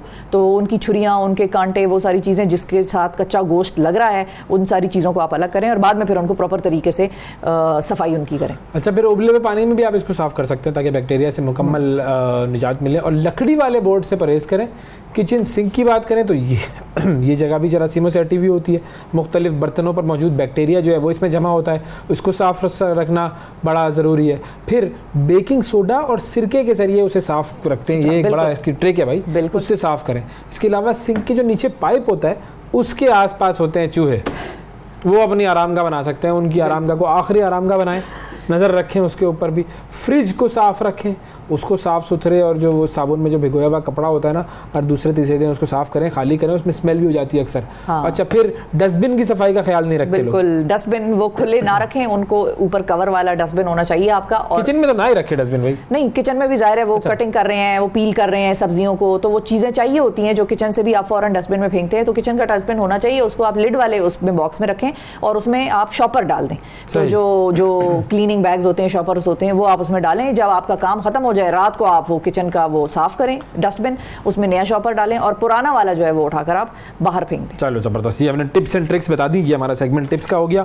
अब जरा देखते हैं कि जी एक चीज़ है, एक मामला है जिससे भौचाल आया हुआ है। सदर मुमलिकत आरिफ अलवी साहब, उनके ट्वीट ने बिल्कुल जो हंगामा बर्पा किया है वो सभी लोग उससे बड़े वाकिफ हैं। और उन्होंने ट्वीट के जरिए बताया कि उन्होंने अपने अमले को ऑफिशियल सीक्रेट एक्ट तरमीमी बिल और आर्मी एक्ट तरमीमी बिल वापस पार्लियामेंट भेजने का कहा था, मगर उनके अमले ने इनसे झूठ बोला और उन्होंने इस बात से ट्वीट से पाकिस्तान को आगाह किया और निज़ाम मुमलिकत एक बार लरज़ कर रख दिया है उन्होंने कि भाई ये हुआ क्या, आईनी बहरान पैदा हो गया। अभी एक तरफ वाइल वी वर डिस्कसिंग कि भाई उन्होंने क्या साइन किया नहीं किया, असेंट और डीम्ड असेंट की बात और चमगोइयाँ उस पर चल रही थी, हर बंदा मायरे कानून बनने की कोशिश कर रहा था।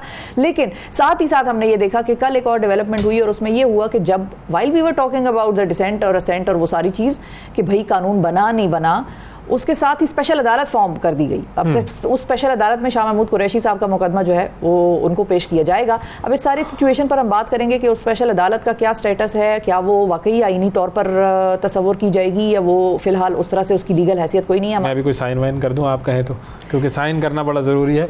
साइन के बगैर चीज़ें फिर इधर उधर हो जाती हैं और चमगोइयाँ होती हैं। ये सिग्नेचर बड़ा ज़रूरी मामला है भाई, बहुत ज़रूरी है। लेकिन इसके ऊपर बहुत हमारे पास जो आ रहा है ना वो मुख्तलिफ़ किस्म की आ रही है। ज़्यादातर जो वकला बरादरी है, जो माहिर कानून है पुराने, वो ये कह रहे हैं कि जी चूँकि सदर साहब ने दस्तखत नहीं किया है तो ये तो मामला लागू ही नहीं होता, एक बिल पास ही नहीं होता। और ये स्टेज 1 का मौका था। हाँ, अगर स्टेज 1 का मौका था, स्टेज 2 होता तो फिर वो डीम्ड असेंट जो है कि भाई उन्होंने साइन नहीं भी किया लेकिन 10 दिन के अंदर वो कानून जो है वो कंसिडर होगा कि वो बन गया, क्योंकि उन्होंने उस पर साइन नहीं किया और वो रखा अपने पास। लेकिन वो स्टेज 2 का मामला है। अब स्टेज 1 की सिचुएशन जो है वो डिफरेंट है, लेकिन उसको मजीद कॉम्प्लिकेट कर देती है ये स्पेशल कोर्ट्स का बनना या स्पेशल अदालत का बनना, जिसमें कि इन सारे तरमीमी जो एक्ट्स हैं और बिल्स हैं, बिल्स तो नहीं है अब एक्ट उसको तस्वर किया जाना चाहिए वैसे तो, कि उनका इतलाक होगा और उनमें लोग जो हैं वो ट्रायल उनका चलेगा। लेकिन अब उस अपना अदालत का स्टेटस क्या है, ये भी एक सवाल है कि कल अदालत भी तश्कील दे दी गई। थोड़ा सा सब्र कर लेते, पहले एक मुअम्मे को सॉल्व करें फिर दूसरी तरफ जाएं। तो अब चीज़ें जो हैं वो हवा में मुअल्लक सी नज़र आ रही हैं। बैरिस्टर अली ज़फ़र साहब हमारे साथ मौजूद हैं। अस्सलाम वालेकुम सर।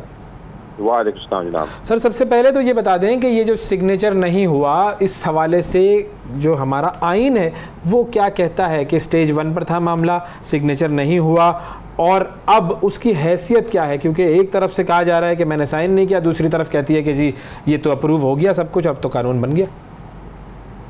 देखें, साइन ना करने का मतलब ये है कि कानून नहीं बना, इसमें तो कोई शक किसी को नहीं होना चाहिए। और जो कॉन्ट्री ओपिनियन दे रहा है कि कानून समझा जाएगा कि बन गया, तो कानून का नहीं बनता, समझने से नहीं बनता कानून, कानून साइन करने से बनता। सो इन इफेक्ट जब साइन नहीं किया और ये अब कंफर्म हो गया है कि प्रेसिडेंट साहब ने जो कहा कि मैंने साइन नहीं किया, वो वाकई साइन नहीं हुआ, क्योंकि अब हुकूमत ने प्रेस कॉन्फ्रेंस की, जो लॉ मिनिस्ट्री ने प्रेस कॉन्फ्रेंस की, जो नोटिफिकेशन हुई उसमें भी ये दोनों कॉन्फ्रेंस में भी और नोटिफिकेशन में भी इस बात का ड्राफ्ट कर दिया गया है कि उन्होंने साइन नहीं किया। तो साइन नहीं किया तो उन्होंने भेजा तो नहीं ना वापस? अगर वो वापस भेज देते तो इस बात की तस्दीक हो जाती कि जी ये वापस आया, अब इसके ऊपर मजीद डिस्कशन होगी पार्लियामेंट में। जी बिल्कुल, एक गलती तो उन्होंने की, गलती ये की कि उनको चाहिए था, अब गलती किससे हुई ये पता नहीं, लेकिन गलती हुई कि ये वापस नहीं भेजा गया साइन एक कमेंट के साथ।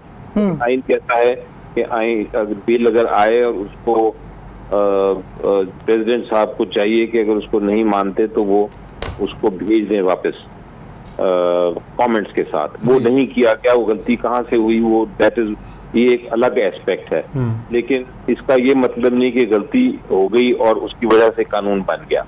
ये दो मुख्तलिफ चीजें हैं। अच्छा बैरिस्टर साहब, एक चीज और भी बताइएगा कि अब सारे लोग ये भी डिमांड कर रहे हैं, और बहुत सारे लोगों ने उस वक्त भी कहा था जब सदर साहब की ट्वीट आई थी कि भाई आप इस पे इंक्वायरी कॉल कर दें, आप करें जी इन्वेस्टिगेशन इसको करें। अब जाहिर है उन्होंने बयान दिया कि मेरे पर्सनल सेक्रेटरी या स्टाफ ने ये चीज़ नहीं की जो मैंने उनको कहा था करने को, लेकिन आगे से एक काउंटर बयान आया वकार अहमद साहब का, और उन्होंने कहा कि नहीं जी मैंने ऐसा कुछ नहीं किया कि जिसपे मुझे शर्मिंदगी हो, और मैं अपना जो मौकफ है वो मैं साबित करूंगा कि मेरी तरफ से कोई गलती नहीं थी।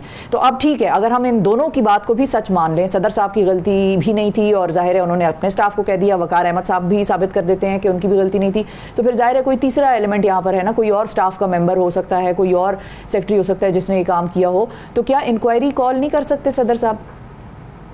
मेरा ख्याल है बिल्कुल करनी चाहिए उनको, क्योंकि ये तो एक पहली स्टेप होती है कि आप किसी को ट्रांसफर कर दें जिस पे आपको शक है, लेकिन जिसने भी गलती की एट द एंड सारी एडमिनिस्ट्रेशन, जो प्रेसिडेंसी की एडमिनिस्ट्रेशन है उसके इंचार्ज प्रेसिडेंट साहब हैं, उनको वो इंक्वायरी कंडक्ट करवा सकते हैं। अगर वो नहीं करवाते तो कम से कम जो एस्टेब्लिशमेंट डिवीजन है हुकूमत की वो करा सकती है इंक्वायरी के कौन रिस्पॉन्सिबल था, एक ये वापस नहीं गया, और ये एक एडमिनिस्ट्रेटिव साइड पे उनकी जो भी सजा है उनको जो भी इन्वॉल्व है उसको टर्मिनेट किया जा सकता है। सदर साहब का तो कोई मूड नहीं है, उन्होंने तो ट्वीट में लिखा बस माफ कर दे मुझे, और बस अल्लाह खैर सल्ला। तो अब तो इंक्वायरी नहीं होती फिर? मेरे ख्याल इंक्वायरी होनी चाहिए जी, इंक्वायरी होनी चाहिए, क्योंकि ये ऐसी बात है जो कि बड़ी हैरानकुन पोजीशन होती है। अगर हमारी कानून साजी में भी इस तरह की लैप्सेस होने लगे तो फिर वो दुनिया में हमारा मजाक बन जाएगा। बिल्कुल। अच्छा, एक और चीज भी हुई कल, और वो ये हुई कि स्पेशल अदालत बन गई। अभी वाइल वी वर डिस्कसिंग कि अभी इसी का फैसला नहीं हुआ था कि भाई क्या ये कानून बना नहीं बना, साइन हुआ नहीं हुआ, अभी तो उसी मामले में हम सब गिरफ्तार थे। तो ये स्पेशल अदालत बन गई इन आईन और कवानीन के तहत कि जहां पर इनका इतलाक होगा। उस अदालत का क्या स्टेटस है? अच्छा, इसको थोड़ा सा मैं इसको जवाब देने से पहले क्या आपको बैकग्राउंड कंप्लीट? जी जरूर। बिल्कुल। वो कुछ ये भी कह रहे हैं, और आपका सवाल एक जेन्युइन हो सकता है कि अगर ये बात है कि अभी कानून नहीं बना तो फिर कानून किस तरह बनेगा? ये फिर इसका मतलब है कि बिल खत्म हो गए, प्रेसिडेंट के पास इतनी ताकत है कि पार्लियामेंट के बिल रोक दें? ये सवाल उठते हैं। पहले मैं उसका जवाब दे दूं, ऐसी बात नहीं है। आइन बड़ा वाज़ेह है, वो ये कहता है कि अगर प्रेसिडेंट साहब या तो उसको मान लें, असेंट कर दें, साइन कर दें, तो कानून बन गया। अगर वो नहीं मानते, नहीं साइन करते और वापस भी नहीं भेजते, बेहतर तो ये है कि वापस भेज दें कमेंट के साथ, लेकिन अगर वापस भी नहीं भेजते तो फिर मामला जॉइंट पार्लियामेंट के पास चला जाता है। बिल्कुल। और जॉइंट पार्लियामेंट फिर उसको दोबारा देख के तो भेज सकता है प्रेसिडेंट को, और फिर हमारा आइन कहता है कि अगर तब भी प्रेसिडेंट साहब साइन ना करें तो फिर वो समझा जाएगा कि वो साइन कर लिया, वो कानून बन जाएगा।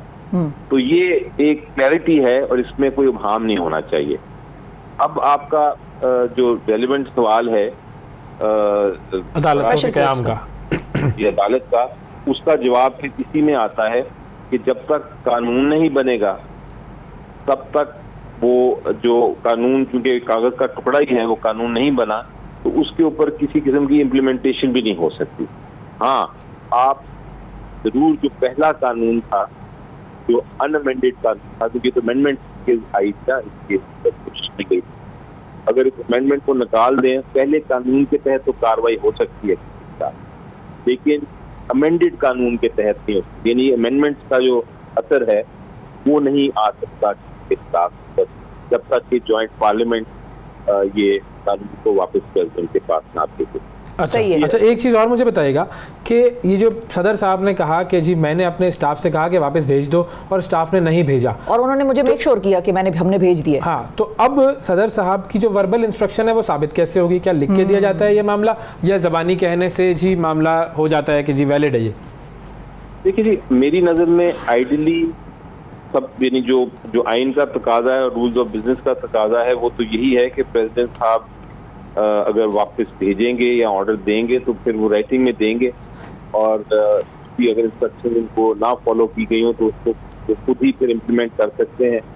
लेकिन ये सारा कुछ राइटिंग में होता है। ये वर्बल वाला जो प्रोसेस है, ये हमारी गवर्नमेंट की एडमिनिस्ट्रेशन है, उसमें ये इस तरह नहीं चलता। वर्बल कुछ नहीं है, आप इंस्ट्रक्शन दे सकते हैं लेकिन आप उसके बाद उसको जरूर राइटिंग में डाल के उस पर साइन करते हैं। तो ये आई थिंक गलती कहाँ हुई है, कैसे हुई है, ये अब मैं नहीं इस पर कोई कमेंट कर सकूंगा, लेकिन जरूर ये प्रोसेस सही नहीं हुआ। प्रोसेस जो था, जो एक रीजनेबल प्रोसेस है, एक भेजने का कोई कार्रवाई किसी भी गवर्नमेंट के ऑफिस में, वो बेसिकली लेटर के जरिए होती है, राइटिंग के जरिए। अब इसका मामला ये सुप्रीम कोर्ट में जाएगा या क्या होगा इसका आगे? देखिए, जहाँ तक तो कानून का ताल्लुक है उसको तो चैलेंज अभी नहीं, कानून क्या, ये कागज का टुकड़ा या नोटिफिकेशन जो है, इस पे अगर अमल दरामद हो रहा है तो इसको तो कोई भी चैलेंज कर सकता है। उसको पॉलिटिकल पार्टी भी चैलेंज कर सकती है, उसको इंडिविजुअल भी चैलेंज कर सकता है जिसके खिलाफ कोई कार्रवाई हो रही हो। तो वो सारे के सारे जो हैं वो मामले ये वाला कोई भी ले जा सकता है सुप्रीम कोर्ट या हाई कोर्ट। जहाँ तक एडमिनिस्ट्रेटिव साइड का प्रेशर है कि ये हुक्म क्यों नहीं माना गया प्रेसिडेंट साहब का, या उनके डायरेक्टिव फॉलो क्यों नहीं किए गए, वो मामला एडमिनिस्ट्रेटिव साइड पे है, वो कानून में नहीं, वो अदालत में नहीं किया। बिल्कुल ठीक है जी, बहुत शुक्रिया अदा करेंगे जी। बैरिस्टर अली ज़फ़र साहब हमारे साथ मौजूद थे, और अब देखते हैं ये मामला कहाँ जाता है। सिग्नेचरों और अदालतों के दरमियान की ये कशमकश है। आज के प्रोग्राम में इतना ही, अगले प्रोग्राम में फिर मुलाकात करेंगे। अल्लाह हाफिज़।